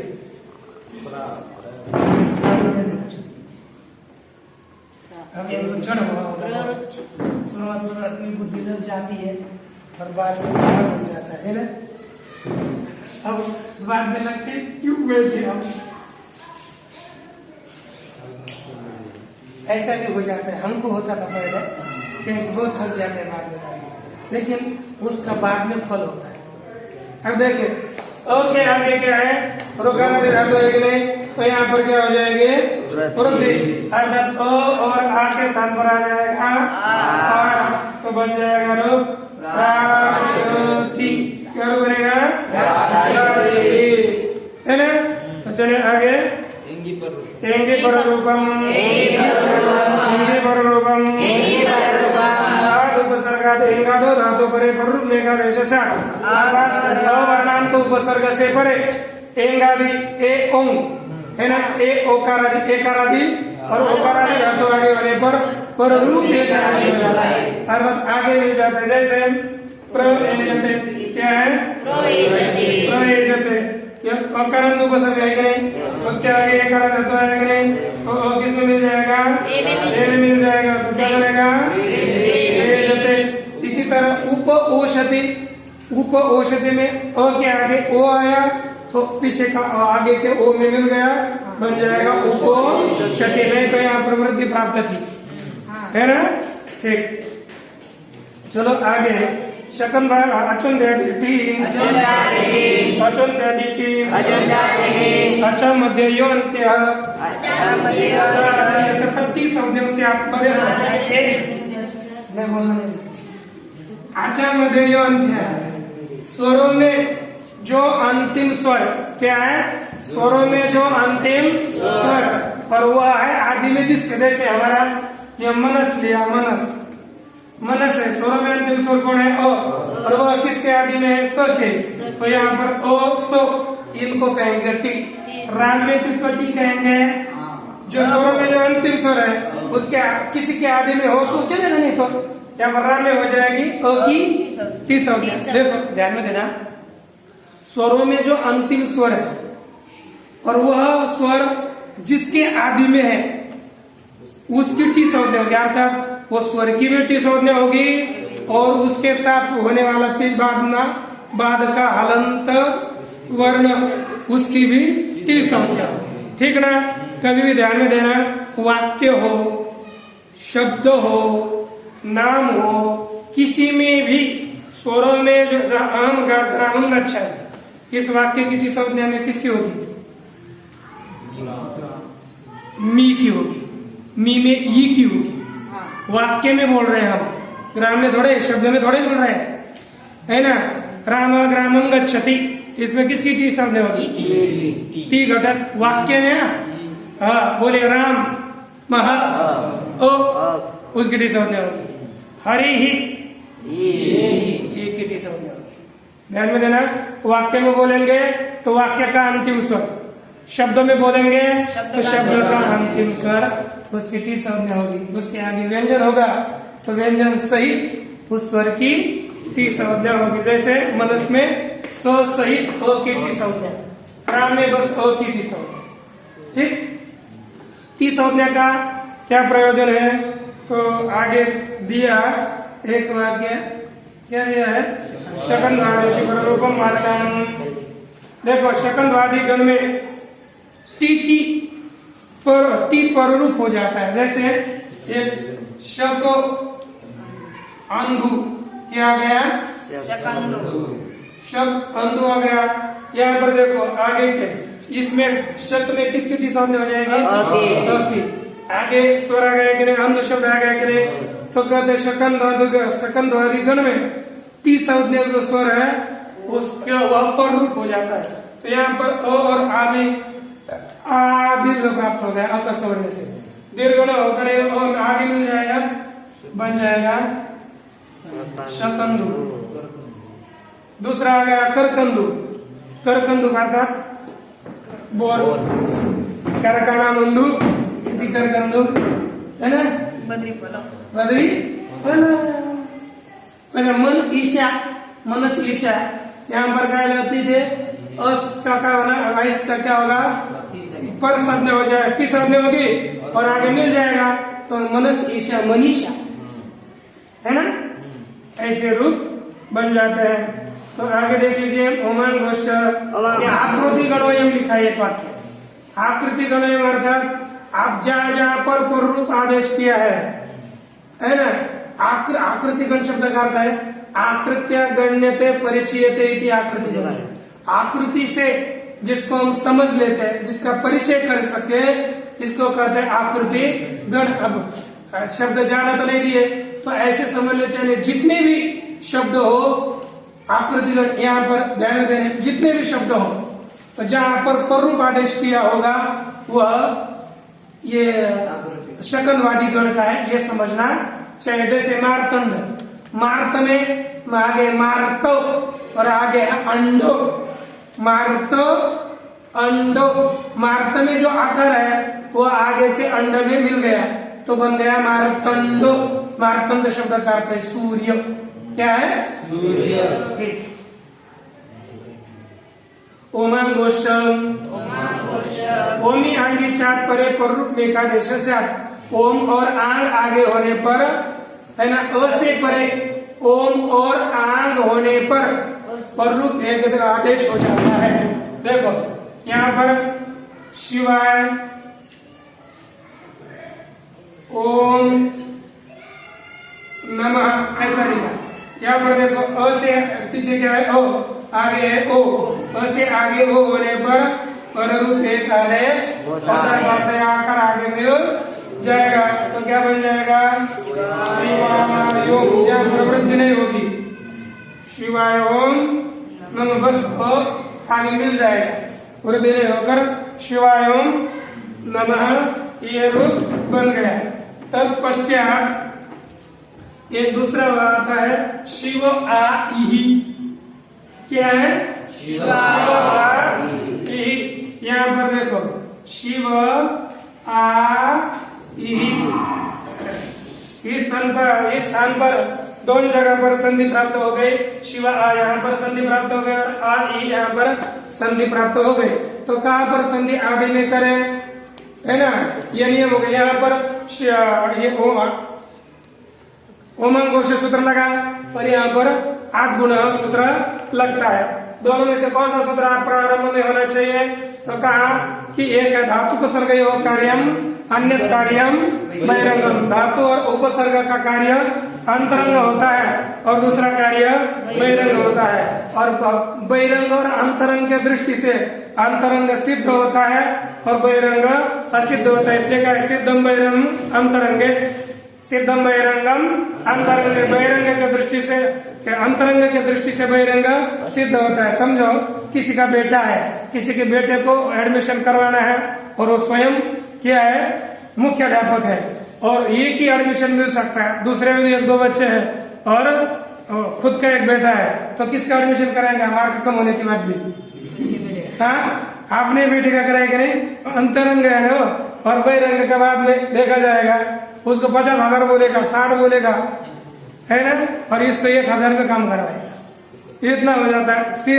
अंतरंग सिद्ध होता है और बहिरंग असिद्ध होता है। बहिरंग का काम जल्दी नहीं होता, अंतरंग का काम जल्दी होता है।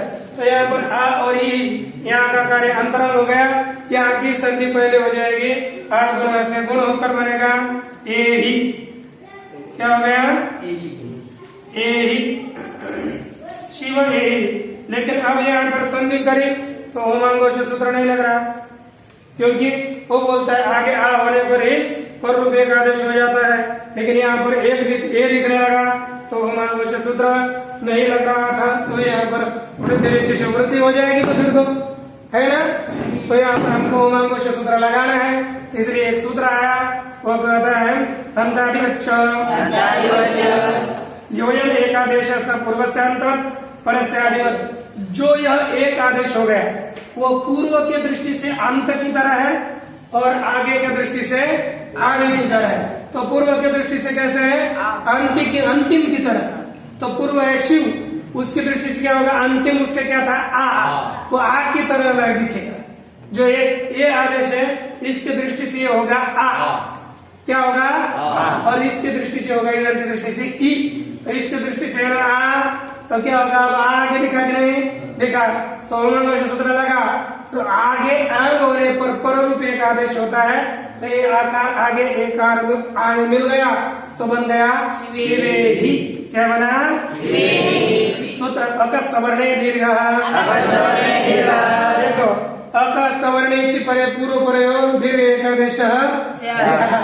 देखो सवर्ण अर्थात देखो अ के आगे अ हो, 18 प्रकार का अ पीछे आगे भी अ, ई के आगे ई हो, उ के आगे उ हो, अथवा रु के आगे रु हो, तो दीर्घ एक आदेश हो जाता है। जैसे हम लिखे गंगा,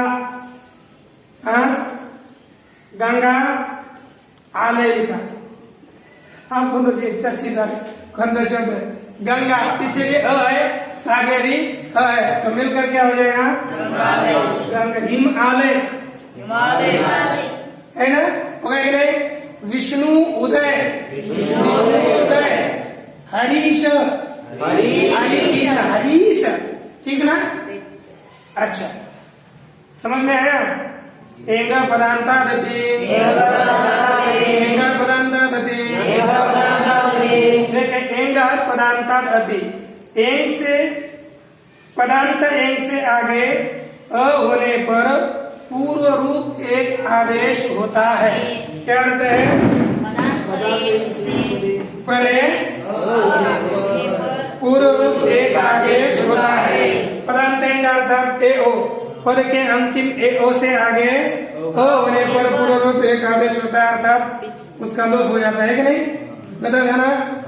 एक उदाहरण दे रहे हैं आपको, हरे अ क्या है, हरे अव। देखो पद के अंतिम ए से आगे अ है, तो अ का क्या हो जाता है, पूर्व रूप, पीछे के अ में ए में मिल जाता है, मिल गया, और यहाँ पर ऐसा एक चिन्ह दिया जाता है। देखो हरे व विष्णु, हरे अव विष्णु अव, तो विष्णु व हरे व यह रूप बन जाएगा। आगे सूत्र है सर्वत्र विभाषा गो, सर्वत्र विभाषा गो, सर्वत्र विभाषा गो, देखो यह सूत्र सर्वत्र, सर्वत्र का तात्पर्य है लौकिक और वैदिक भाषा, लौकिक भाषा और वैदिक भाषा दोनों जगह पर क्या कहता है कि लोके वेदे चैंगम तस्य गोरतिवा प्रकृति भाव, अर्थात लोक में और लौकिक भाषा में और वेद में अर्थात वैदिक भाषा में है ना, गो से आगे अ होने पर, क्या होने पर, गो से आगे अ होने पर प्रकृति भाव होता है। प्रकृति भाव अर्थात संधि नहीं होती। तो देखो हमारे पास है गो अग्रम, देखो गो अग्रम, देखो पदांत एंग होना चाहिए। गो का होता है पदांते, का होता है पदांते। देखो ये लौकिक भाषा है, लौकिक भाषा में गो शब्द है, पदांत है और आगे अ है, तो यहाँ पर विकल्प से संधि कैसे नहीं होती, संधि नहीं होती, विकल्प से प्रकृति भाव होता है। तो यहाँ पर देखो गो अग्रम में पहले क्या प्राप्त था, एक पदांत था, पहले ए छोड़ आया, उसका बाद किया एक पदांत, फिर उसका बाद किया सर्वत्र भाषा गो, एक बार संधि नहीं होगी और एक बार संधि होगी, क्या होगी, है ना, एक पदांत संधि प्राप्त हो गई। तो वहां पर इसका बाद करके एक पुनः सूत्र आ गया, अवं स्फोटायनस्यो, अवं स्फोटायनस्यो, क्या सूत्र आ गया, ये स्फोटायन जी कहते हैं। यहाँ पर एक बार संधि नहीं हो गई, ठीक है ना, एक बार संधि प्राप्त हो गई, लेकिन इस पक्ष में संधि प्राप्त होने के बाद एक पदांत प्राप्त हो गया और दूसरा अवं स्फोटायन से प्राप्त हो गया। वो कहते हैं स्फोटायन जी कहते हैं स्वर आगे होने पर पदांत है ना, देखो पदांते एंगंत से गौरव वाची, तो पदांत में एंगंत, एंगंत अर्थात एकारांत ओकारांत, लेकिन एकारांत रहेगा, एकारांत गो शब्दों को अवंग आदेश होता है स्वर आगे होने, और यहाँ पर स्वर आगे है कि नहीं, है ना, स्वर आगे है, तो ये देखो पदांत एंग, अच्छा पदांत में एंगंत गो है कि नहीं, एकारांत है कि नहीं, इसके स्थान पर क्या आदेश होगा, अवंग। इसका अर्थ ध्यान दीजिए आप, देखिए वो वहां पर पदांते म्हणजे पदांत में एंगंतस्य क्या लिखा है, अर्थात एंगंत एकारांत गोह, अर्थात गो शब्द के स्थान पर क्या होता है, अवंग। क्या चल रहा है, क्या लिखा, गो गो रंग, गो को क्या होता है, अवंग आदेश होता है। कब, विकल्प से, कब अच आगे होने पर, आगे स्वर है कि नहीं, तो विकल्प से गो के स्थान पर क्या होगा, अवंग। तो अवंग आदेश है, उसमें अ व अंग कितने वर्ण है, दो चार तो है, अनुबंधों को पकड़ करके 4 है, अनुबंध को छोड़कर 3 है, तो ये अवंग आदेश प्राप्त हुआ। किसके स्थान पर करें, तो एक आलोम से परिभाषा ने कहा नहीं, अंतिम ओ के स्थान पर करो, क्या कहा, अंतिम ओ के स्थान। अब उसको बात करने के लिए सूत्र आया अनेकार्षित सर्वस्य, कहते नहीं, अनेक अल वाला आदेश, अनेक वर्ण वाला आदेश और शीत आदेश सबके स्थान पर होता है, अर्थात सभी गो के स्थान पर अवंग आदेश प्राप्त होगा। किसके स्थान पर? संपूर्ण को सभी गो के स्थान पर। ग में ओ, ग और ओ है, तो सभी के स्थान पर आदेश प्राप्त हुआ। तब पुनः एक सूत्र आ गया, गिच्छ। गिद आने काल अपनी अंत्य से वस्या, कहते हैं गिद आदेश अनेक वर्ण वाला होने पर भी अंतिम वर्ण के स्थान पर ही होता है। अब हम गीत है कि नहीं, गीत शब्द होती है, तो अंतिम वर्ण कौन है? ओ, तो ओ के ही स्थान पर होगा। किसके स्थान पर होगा? ओ के ही स्थान पर अवंग आदेश हो जाएगा। तो अवंग का क्या बचेगा? अव क्या बचेगा? अव, तो हो गया ग अव अग्रम। और यहाँ पर ये मिल दो, अब का सवाल दीर्घ करो तो क्या बन जाएगा? गवाग्रम। और जिस पक्ष में अवंग आदेश नहीं होता वो पक्ष तीसरा तो बाकी है, यहाँ पर लगेगा एंग पदार्थी, इससे आकार पूर्व होगा और यहाँ पर अवग्रह चिन्ह होकर बनेंगे तीन रूप, एक गोग्रम, गवाग्रम और तीसरा गोग्रम। ऐसे तीन रूप सिद्ध हो जाते हैं। इंद्रिय इंद्रिय इंद्रिय गौरवंशाद इंद्रिय इंद्र शब्द आगे होने पर बोला, इंद्र शब्द आगे होने पर गो के स्थान पर क्या होता है? अवंग आदेश होता है। तो देखो गो आगे हो गया इंद्र, तो गो को क्या होगा? अवंग। पहले से गव आगे इंद्र, आठ गुना से गुण होकर क्या बन जाएगा? गोविंद। यहाँ तक 49 सूत्र किए, आगे 50 यानी बाकी सूत्र करेंगे बाद में।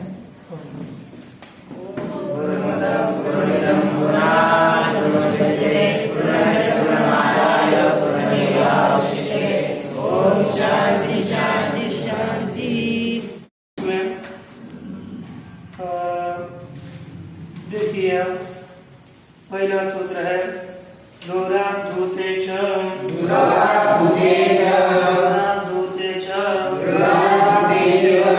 दूरा की पंचमी का एक वचन है और भूते सप्तमी का एक वचन है। ये भूते हेय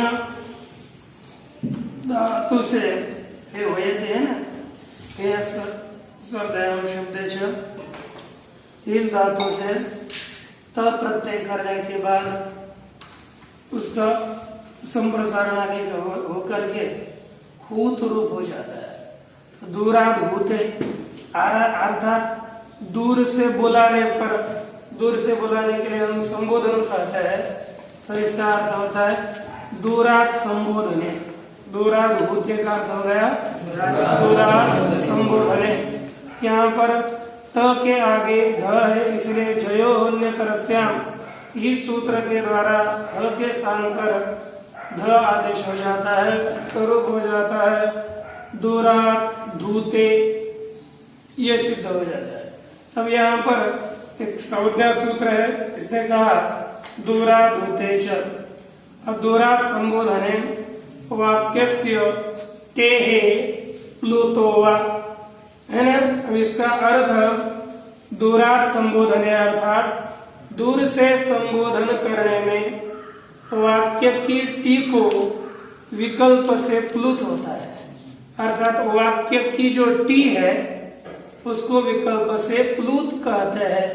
आपको पहले बताया था दो तरह के हम टी को देखेंगे, एक वाक्य की टी और दूसरी है शब्दों की टी। जैसे राम इस शब्द में शब्द की टी है, वाक्य की टी नहीं है। राम घटक अंतिम आकार वह शब्द की टी है, लेकिन रामः ग्रामं गच्छति, यहाँ पर गच्छति में वाक्य की टी है, एक शब्द की टी और दूसरी वाक्य की टी। यहाँ पर वाक्य की टी और शब्द की टी, ऐसे दो तरह की टी होती है। यहाँ पर वाक्य की टी हो गई, वाक्य के अंतिम, वाक्य का जो अंतिम स्वर है वह टी संज्ञक होता है। अब दूर से हम एक संबोधन करेंगे तो वहां पर भी जो वाक्य का अंतिम स्वर है उसकी टी संज्ञा है। ऐसे टे वह टी संज्ञक स्वर विकल्प से प्लुत होता है। एक आपको उदाहरण रूप से आगे देंगे। आगच्छ कृष्ण, यहाँ पर आगच्छ एक तिंग वाक्य इस नियम से आगच्छ कृष्ण यहाँ तक एक वाक्य है। अत्र गौश्चरति यह दूसरा वाक्य है।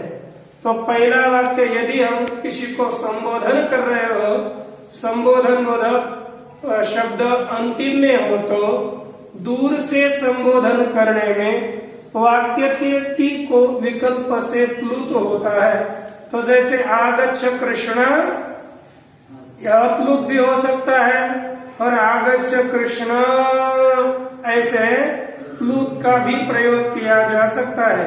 तो यहाँ पर विकल्प से प्लुत होता है। जिस पक्ष में प्लुत हो गया उस पक्ष को हम पकड़ते हैं आगच्छ कृष्ण।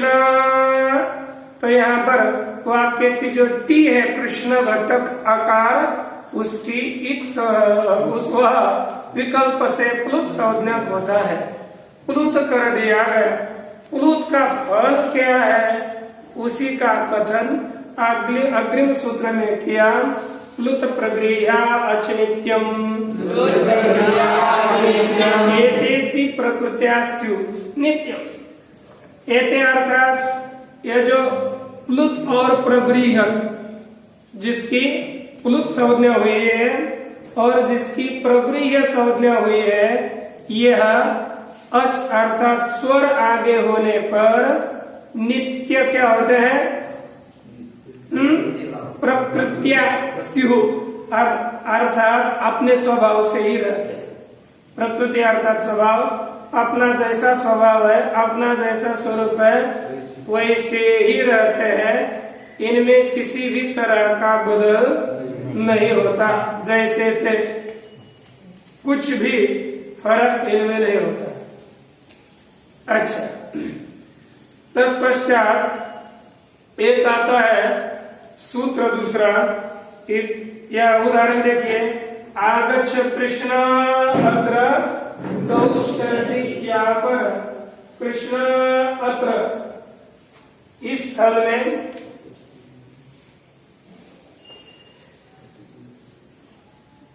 आगच्छ कृष्ण अत्र, यह जो प्लुत है इसके कारण पीछे अ और आगे भी अ, इस अवस्था में अकस्वर्ण दीर्घ, इस सूत्र से दीर्घादेश संधि प्राप्त थी।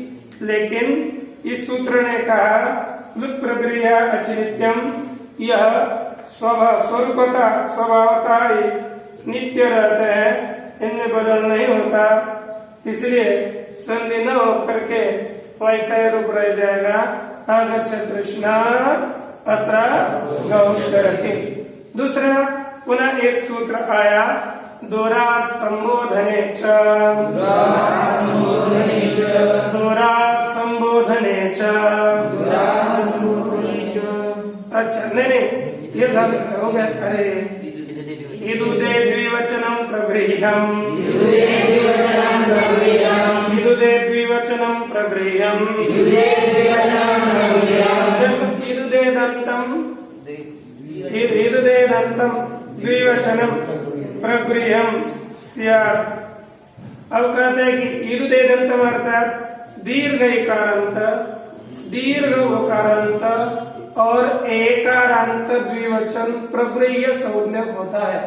अर्थात दीर्घ एकारांत को, दीर्घ उकारांत द्विवचन को और दीर्घ यानी एकारांत को प्रगृह्य कहते हैं।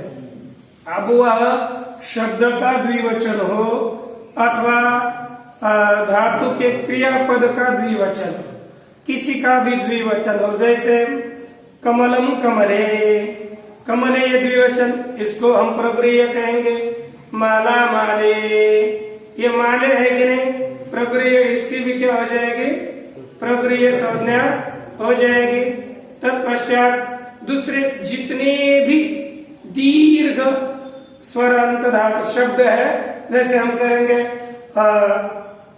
शिक्षते, शिक्षेते, शिक्षेथे, शिक्षावहे, ये जो भी द्विवचन है, किसी का भी द्विवचन हो, नजदीक नजदीक स्त्रीलिंग आकारांत स्त्रीलिंग शब्द, नपुंसकलिंग नजदीक सभी शब्द, और आत्मनेपद के लट के द्विवचन, जो द्विवचन है, उन सब का नाम हो जाएगा प्रगृह्य। प्रगृह्य का फल क्या है, तो पीछे सूत्र में बताया, कोई प्लुत प्रगृह्य अचिनित्यम, प्लुत शब्द और प्रगृह्य शब्द स्वर आगे होने पर संधि को प्राप्त नहीं होते, वो स्वभाव से ही रहते हैं। जैसे आप एक उदाहरण देते हैं, हरि एतौ। अब हरि एतौ यहाँ पर इको यनच इस सूत्र के द्वारा यन आदेश प्राप्त है, लेकिन इस प्रकृत सूत्र से इसकी क्या हो गई, प्रगृह्य संज्ञा, और प्रगृह्य संज्ञा होने के कारण संधि का अभाव, तो रूप रह जाएगा हरि एतौ। विष्णु इमौ, विष्णु इमौ, यहाँ पर भी इको यनच से यनादेश प्राप्त है, लेकिन वह यनादेश न होकर के वैसा ही है ना, वैसा ही रूप रहेगा। तो फिर क्या हो जाएगा, विष्णु इमौ, यही हो जाएगा ना, यहाँ पर कुछ भी रूपों में बदल नहीं होगा। राम कृष्णावमु आसाते, राम कृष्ण अमु, यहाँ पर द्विवचन का औ था, आगे अमु है तो एचोए वाया वह से औ आव हो गया। सूत्र राम कृष्णावमु आसाते, यहाँ अमु ये दीर्घ उकारांत है, द्विवचन है, और आगे आसाते है, इसलिए यहाँ पर किसी भी तरह की संधि नहीं होगी, ये बताया। लेकिन एकारांत का आपको है, माले इमे, माले इमे, है ना, बराबर है कि नहीं, यम इमे इमा, माले इमे, यहाँ दोन माला है, यहाँ पर माले एकारांत है, इसलिए यहाँ पर भी संधि नहीं होगी। अब हम एक और सूत्र ला रहे हैं, जैसे अमु, अमु अमी, अमी ईशा, ये उदाहरण है। अमी, ये देखिए, ये अमी, असौ, अमु, अमी, यह आदर्श सर्वनाम के प्रथमा का बहुवचन है, यहाँ पर संधि प्राप्त है, क्योंकि द्विवचन का था, उसकी प्रगृह्य संज्ञा नहीं होती, इसलिए एक सूत्र अमी ईशा, यहाँ पर संधि न हो, इसलिए पृथक सूत्र बनाना पड़ा, वो ये अदसोमात। देखिए अदसोमात सूत्र है, अदसः, अदसः, ये आदर्श शब्द के शब्द पंचमी का एक वचन, और मात यह भी पंचमी का एक वचन है।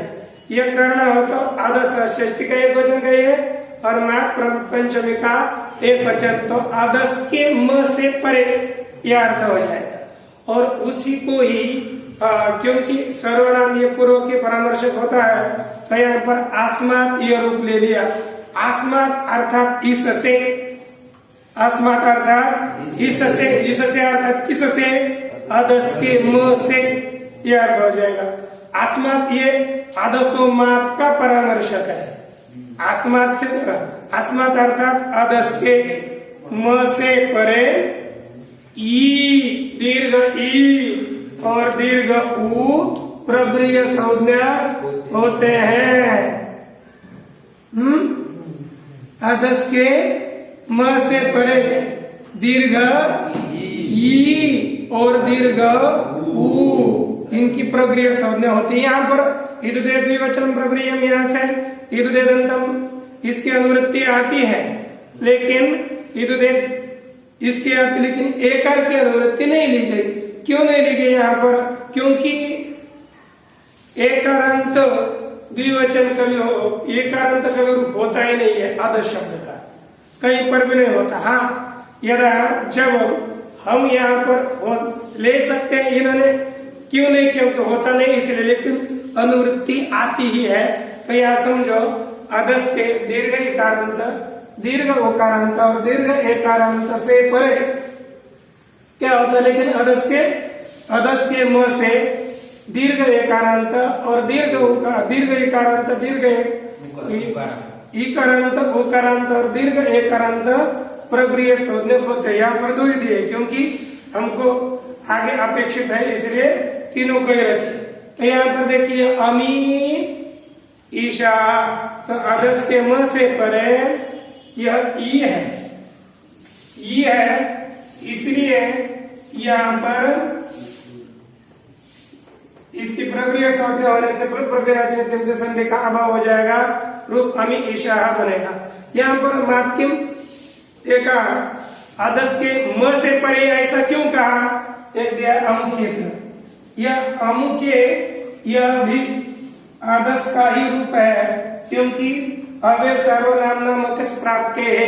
इस सूत्र के द्वारा अकच प्रत्यय करने के स्वार्थ में अकच प्रत्यय होता है।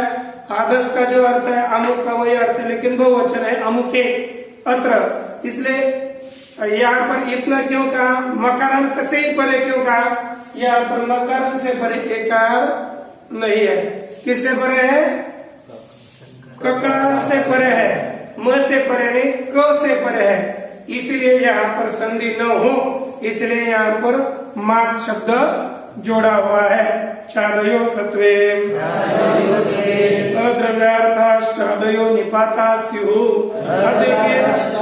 अद्रव्यार्थ अर्थात द्रव्य के जैसे प्राणीवाचक, शरीरादिवाचक जो च इत्यादि होते हैं उनकी निपात संज्ञा नहीं होती, लेकिन द्रव्य भिन्नवाची सत्व अर्थात प्राणी आणि अद्रव्यार्थ या इधर क्या लिखा?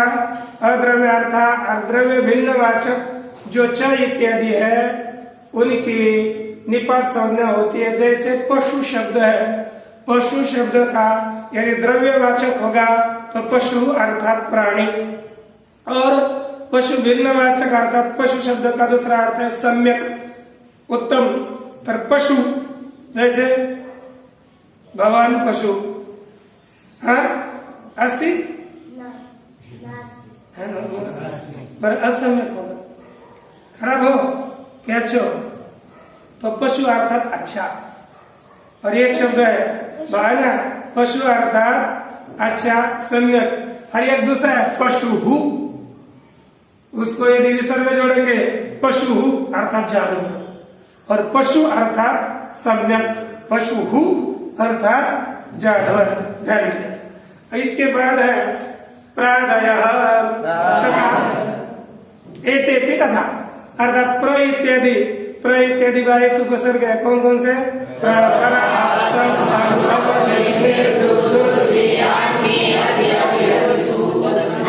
इसकी क्या हो जाती है? ये अभी प्र इत्यादि भी निपात संज्ञा होते हैं, लेकिन यदि द्रव्य पदार्थ का वाचक न हो तो। उसके बाद इनकी दोनों के च इत्यादियों के चादी ये आपको अव्यय प्रकरण में देखेंगे, हम देखेंगे आगे। प्र इत्यादि पीछे दिए हुए, इन दोनों की निपात संज्ञा होगी। निपात संज्ञा का फल क्या है? निपात नाम का फल आगे बताया। निपात एका जनांग, निपात एका जनांग, देखो एकाज अनांग निपात, यहाँ होगा अनांग एक आज निपात, और ऊपर से प्रग्रह की अनुवृत्ति लाकर होगा एकोच निपात आंग वर्ज प्रग्रह स्यात्। आंग वर्ज अर्थात आंग, ये जो इसमें गए उपसर्गों में, उस आंग वर्ज आंग भिन्न आंग को छोड़ करके एक अच निपात, एक स्वरवान निपात, एक अच वही निपात, एक अचरूप निपात प्रगृह्य संज्ञक होता है।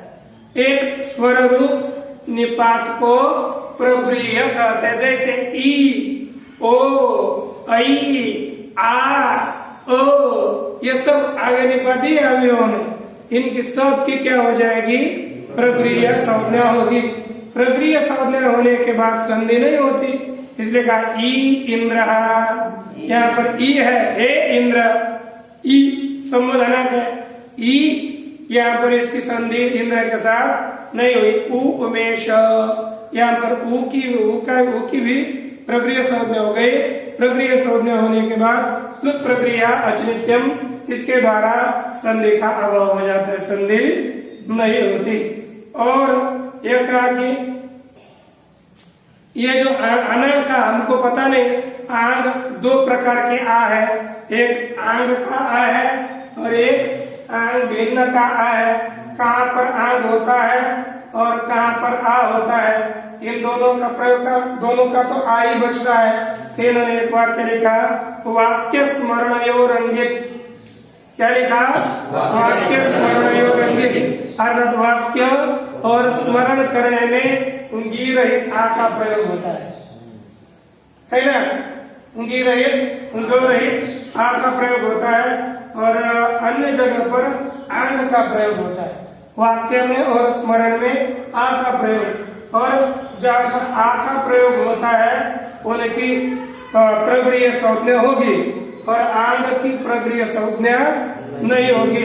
प्रगृह्य संज्ञा जहाँ पर संधि नहीं हुई तो वहां पर समझो वहां पर आ है, और जहाँ पर संधि हुई वहां पर समझना है आंग है। तो इसके उदाहरण दिया, आ एवं किल, आ एवं नुमन्य से, क्या तुम ऐसे मानते हो? तो यहाँ आ एवं, यहाँ पर आ का प्रयोग है, इसलिए इसकी प्रक्रिया संज्ञा होकर संधि नहीं हुई। दूसरा देखिए, आ एवं किल तत्, हाँ तो ऐसा ही है। या स्मरण में दिया, पहला वाक्य में था और दूसरा स्मरण में है, तो आ एवं यहाँ पर भी प्रक्रिया संज्ञा हो गई। प्रक्रिया संज्ञा के बाद संधि नहीं हुई, तो आ एवं किल तत्। इसी ये आम का कौन सा का प्रयोग किया जाता है? टिप्पणी में दिया था, ईशा ईषद अर्थे क्रिया योगे मर्यादा मेधौ चयः एकमात्रं गीतम विद्या वाक्य स्मरणयोरंगित।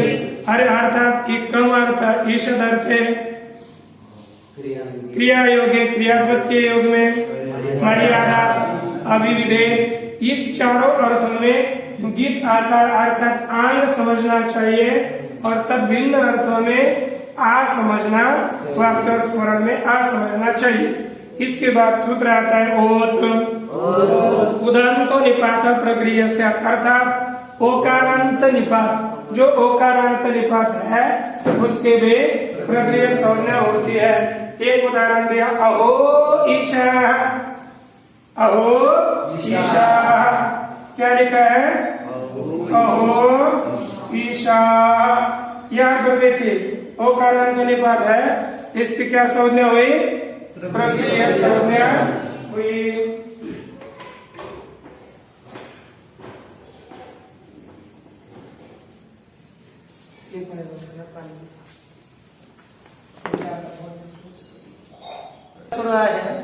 अतः अहो ईशा, इथे संधि, यहाँ पर संधि नहीं। अब इसके बाद एक सूत्र आ रहा है, संबुद्धौ शाकल्य से तावनर्षे। देखिए संबुद्धौ सप्तमी का एक वचन है, शाकल्यस्य षष्ठी का एक वचन, इतौ सप्तमी का एक वचन, अनार्षे। अनार्षे अर्थात अवैदिक शब्द। अब ये देखिए, संबुद्धि निमित्त कह होकार वह प्रगृह्यो अवैदिके इतो परे, अर्थात अर्थ अवैदिके इतो परे, संबुद्धि निमित्त कह होकार वह प्रगृह्य। अवैदिक ई आगे होने, इति अवैदिक इति आगे होने पर संबुद्धि निमित्त ओकार विकल्प से प्रगृह्य संज्ञक होता है। ठीक ना? तो यहाँ पर देखिए अवैदिक जैसे लौकिक इकार आगे होने पर, जैसे कि हमने कहा हे विष्णु इति, ये देखिए ये जो ओकार लिखा हुआ है संबुद्धि निमित्तक ओकार है और अवैदिक इकार आगे है।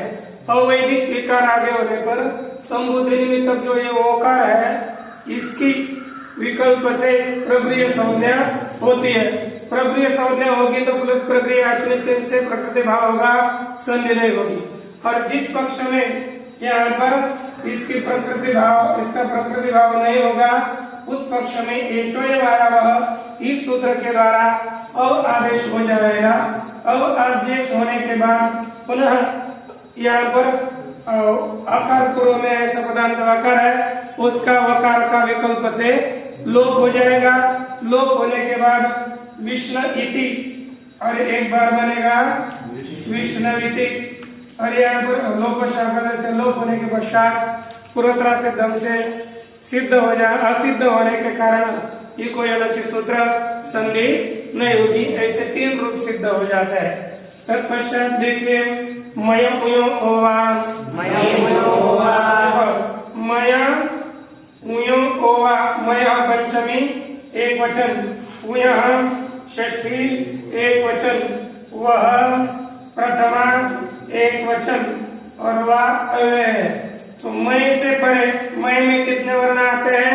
म से लेकर यह तक, अर्थात बताइए अंतस्थ व्यंजन, और ह इसमें नहीं आता। अंतस्थ व्यंजन ह और ऊष्म व्यंजन को छोड़कर जितने व्यंजन बचेंगे अर्थात 5 वर्गों के वर्ण है ना, इनसे परे वही को विकल्प से वह आदेश होता है। तो विकल्प से वह आदेश होने के बाद क्या हो जाएगा? किम उ उक्तम, क्या होगा? किम उ उक्तम। यहाँ पर क्या हो जाएगा? किम से आगे ये उ है, या ऊई का उ है, इसलिए विकल्प से इसके स्थान पर क्या होगा? वह। क्यों हम कर रहे हैं? क्योंकि आपका जो पीछे का सूत्र था निपात एकायन, इस सूत्र के द्वारा इसकी निपात संज्ञा हुई थी। निपात संज्ञा होने के बाद यहाँ पर संधि, अर्थात यहाँ पर ये कोई अनश्चित सूत्र नहीं लग रहा था, यहाँ पर वो करना था। तो विकल्प से इसको वह होकर के किमु किम उक्तम, ऐसे 2 रूप सिद्ध हो जाएंगे। किम किम एवं इसमें मिला गया तो किमु उक्तम किम उक्तम, ऐसी 2 रूपों की सिद्धि हो जाती है। तत्पश्चात सूत्र आता है इको सवर्णे शाकल्यस्य ह्रस्वश्च, इको सवर्णे शाकल्यस्य ह्रस्वश्च, इको सवर्णे शाकल्यस्य ह्रस्वश्च, इको सवर्णे शाकल्यस्य ह्रस्वश्च, इको सवर्णे शाकल्यस्य ह्रस्वश्च, देखो इको सवर्णे शाकल्यस्य ह्रस्वश्च। यहाँ पर देखिए इक असवर्णे अच्छी, आता वृत्ति देख लीजिए सीधे। ई का यह षष्ठी का एक वचन है, असवर्ण सूत्र में सप्तमी का एक वचन, शाकल्य से षष्ठी एक वचन, ह्रस्वश्च प्रथम एक वचन, च वृत्ति। पदांता इको वा ह्रस्ववासी असवर्णेची, अर्थ असवर्णे अच्छी, अर्थात असवर्ण अच स्वर आगे होने पर पदांत इक को पदांत इक विकल्प से ह्रस्व होते अथवा ह्रस्व हो। अब देखिए असवर्ण अच आगे होने पर हमने लिया नदी अत्र, कोई भी हो, यहाँ पर क्या संधि प्राप्त थी? इको से यन प्राप्त था। ये देखिए अच अर्थात असवर्ण अच, मतलब पीछे का जो स्वर है वही आगे न हो, उससे भिन्न स्वर आगे होने पर ये जो पदांत पद के अंतिम में जो दीर्घ स्वर है इक अर्थात ई उ रु रू, इनमें से कोई भी जो दीर्घ होगा अ ई उ रु, इनको ह्रस्व आदेश हो जाता है। इसको क्या हो जाएगा? नदी अत्र। प्रथमा का एक वचन था, उसको क्या नदी अत्र। और यहाँ पर ह्रस्व विधान सामर्थ्या न स्वर संधि, ह्रस्व करेंगे तो स्वर संधि नहीं होती, कोई अनचित सूत्र नहीं लगेगा। और जिस पक्ष में हमने ह्रस्व नहीं किया उस पक्ष में ई को यण से यण होकर के नद्यत्र यह रूप बन जाएगा। ऐसे एक नदी अत्र दूसरा नद्यत्र, यह दोनों रूप सिद्ध हो जाते हैं। उसके बाद देखिए यहाँ उदाहरण दिया, चक्री अत्र, चक्री दीर्घ था, चक्री अत्र, चक्रेत्र, किंवा चक्री अत्र, दो रूप। अब इसमें देखिए पदांता इति, यहाँ पर पदांत इक को ही, पदांत इक की ही विकल्प से प्रक्रिय संज्ञा होती है। ऐसा क्यों कहा? तो कहते हैं गौरी अत्र, क्या है? गौरी औ। देखिए गौरी औ प्रथमा और द्वितीय का द्विवचन का प्रत्यय औ आगे आया, तो यहाँ पर पदांत नहीं है। प्रत्यय लगने के बाद पद संज्ञा होती है, पहले पद संज्ञा नहीं होती, इसलिए यहाँ पर प्रक्रिया संज्ञा नहीं होगी। ई को यणचि से नित्य यण हो जाएगा, तो बन जाएगा गौर या औ। क्या हुआ? गौर या औ। ऐसी स्थिति हो गई। इस स्थिति में एक पुनः सूत्र आ रहा है, देख लीजिए। अचोराभ्याम द्वे, अचोराभ्याम द्वे, अचोराभ्याम द्वे, अचोराभ्याम द्वे, अचपराभ्याम रेफ आकाराभ्याम परस्योरो द्वेवास्को गौर्यौ। इसका अर्थ है अचपराभ्याम, अर्थात अच स्वर से आगे पहला होना चाहिए स्वर, उसके आगे रेफ अथवा ह, और अचपराभ्याम रेफ आकाराभ्याम परस्य, और इसके आगे होगा यह, तो इनको हो जाता है द्वितीय। ये हमको ये तीन स्थान देखने, पहला होना चाहिए स्वर, उसके आगे र अथवा ह होना चाहिए, उसके आगे यर हो, तो इस यर को द्वित्व होता है। तो हमको प्रकृति में चलिए, यहाँ पर अच है गौ में, औ है ना, उसके बाद है र, और इसके बाद है यर का यर में ह छोड़ करके सब वर्ण आते हैं, व्यंजन आते हैं। ह को छोड़ करके सभी व्यंजन इसमें यर में आते हैं। तो यकार आ गया, तो यर को हो जाएगा द्वित्व, अर्थात य को होगा द्वित्व। कैसे होगा? नित्य की विकल्प से, विकल्प से अर्थ हो गया अच से परे रेफ हकार, उनसे परे जो यर, उसको विकल्प से द्वित्व होता है। तो विकल्प से द्वित्व होने के बाद यह का डबल होगा गौर यौ। क्या हो गया? गौर्यौ, और रेफ को ऊपर जोड़ दिया गौर्यौ, और एक बार यहाँ पर कुछ नहीं होगा, तो बन जाएगा गौर्यौ। है, दो रूप सिद्ध हो जाएंगे। यहाँ पर एक आपको कहा था रस्व आदेश होता है पदांत में, इको सवर्ण शाकल्यस्य रस्वश्च।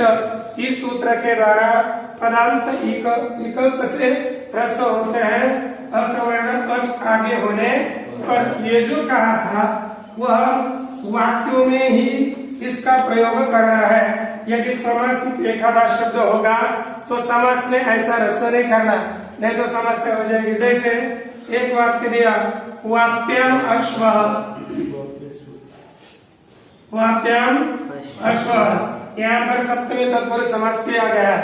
सप्तमी तत्पुरुष समास करने के बाद उसके विभक्तियों का लोप होकर के अश्व यह अवशिष्ट रहता है। तो अब यहाँ पर देखिए ये पदांत हो गया, प्रत्यय लोप में प्रत्यय लक्षण करके पद संज्ञा हुई और आगे स्वर है। तो अच आगे होने पर जो पदांत इक है उसको रस्व आदेश होता है, तो यहाँ पर रस्व हो जाएगा, तो संधि नहीं होगी। तो समास करने के बाद तो वापी अश्व विचित्र रूप दिखेगा। तो इसलिए ऐसा न हो, इसीलिए ये वार्तिक दिया न समासे, न समासे। समास में यह पदांत इको सवर्ण से साकल्य से रस्व, यह सूत्र नहीं लगता है ना। यह सूत्र रस्व आदेश नहीं करेगा, तो रूप बन जाएगा वाप्यश्व। क्या हो गया? वाप्यश्व। ठीक, आगे प्रत्यकः, प्रत्यकः, प्रति परे पदांता अकः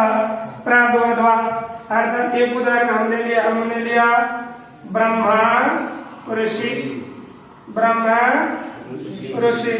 यहाँ पर ये जो वहाँ पर ई को सवर्ण से शाकल से ह्रस्व इसके द्वारा ई को होता था, अ को तो ह्रस्व आदेश नहीं होता था। यहाँ पर करने के लिए सूत्र आया, इसने कहा यदि आगे रू है तो पदांत अक के स्थान पर अक में 5 वर्ण आते हैं, अ ई उ रू है ना, इनको क्या हो जाता है, ह्रस्व आदेश होता है, लेकिन विकल्प से। तो देखिए पदांत अक को विकल्प से ह्रस्व आदेश हो जाता है रू आगे होने पर।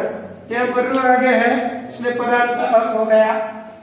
आ उसको विकल्प से हो जाएगा ह्रस्व, ह्रस्व होगा तो बन जाएगा ब्रह्म ऋषि। क्या होगा, ब्रह्म ऋषि। अब यहाँ पर ह्रस्व होने के बाद आद गुना से संधि नहीं होगी, और जहाँ पर ह्रस्व नहीं होता वहां पर आद गुना से संधि होकर के रूप बन जाएगा ब्रह्म ऋषि। 2 रूप होंगे, ब्रह्म ऋषि ब्रह्म ऋषि। इस तरह से आप, और एक उदाहरण दिया है पदांते किम, पदांत किम, पदांत एक अक कोई ह्रस्व होता है, ऐसा क्यों कहा दिया, आरक्षक। ये लंग लकार के लिए 8 आगम हो चुका है, रु रुच्छत ऐसी स्थिति है। अब 8 आगम करेंगे, आड़ याद नाम, इसके द्वारा 8 आगम होने के बाद यह अपदांत है, इसलिए यहाँ पर आर्टिस्ट सूत्र के द्वारा वृद्धि होकर के क्षत्रिय रूप सिद्ध हो जाता है। अर्थात पदांत में वो ह्रस्व आदेश नहीं होगा कि होगा, और अपदांत में ह्रस्व आदेश नहीं होगा, ये ध्यान में रखना है। अपदांत में संधि अपनी अपनी हो जाएगी। इस तरह से यह अच संधि पूर्ण हुई। तत्पश्चात अब हम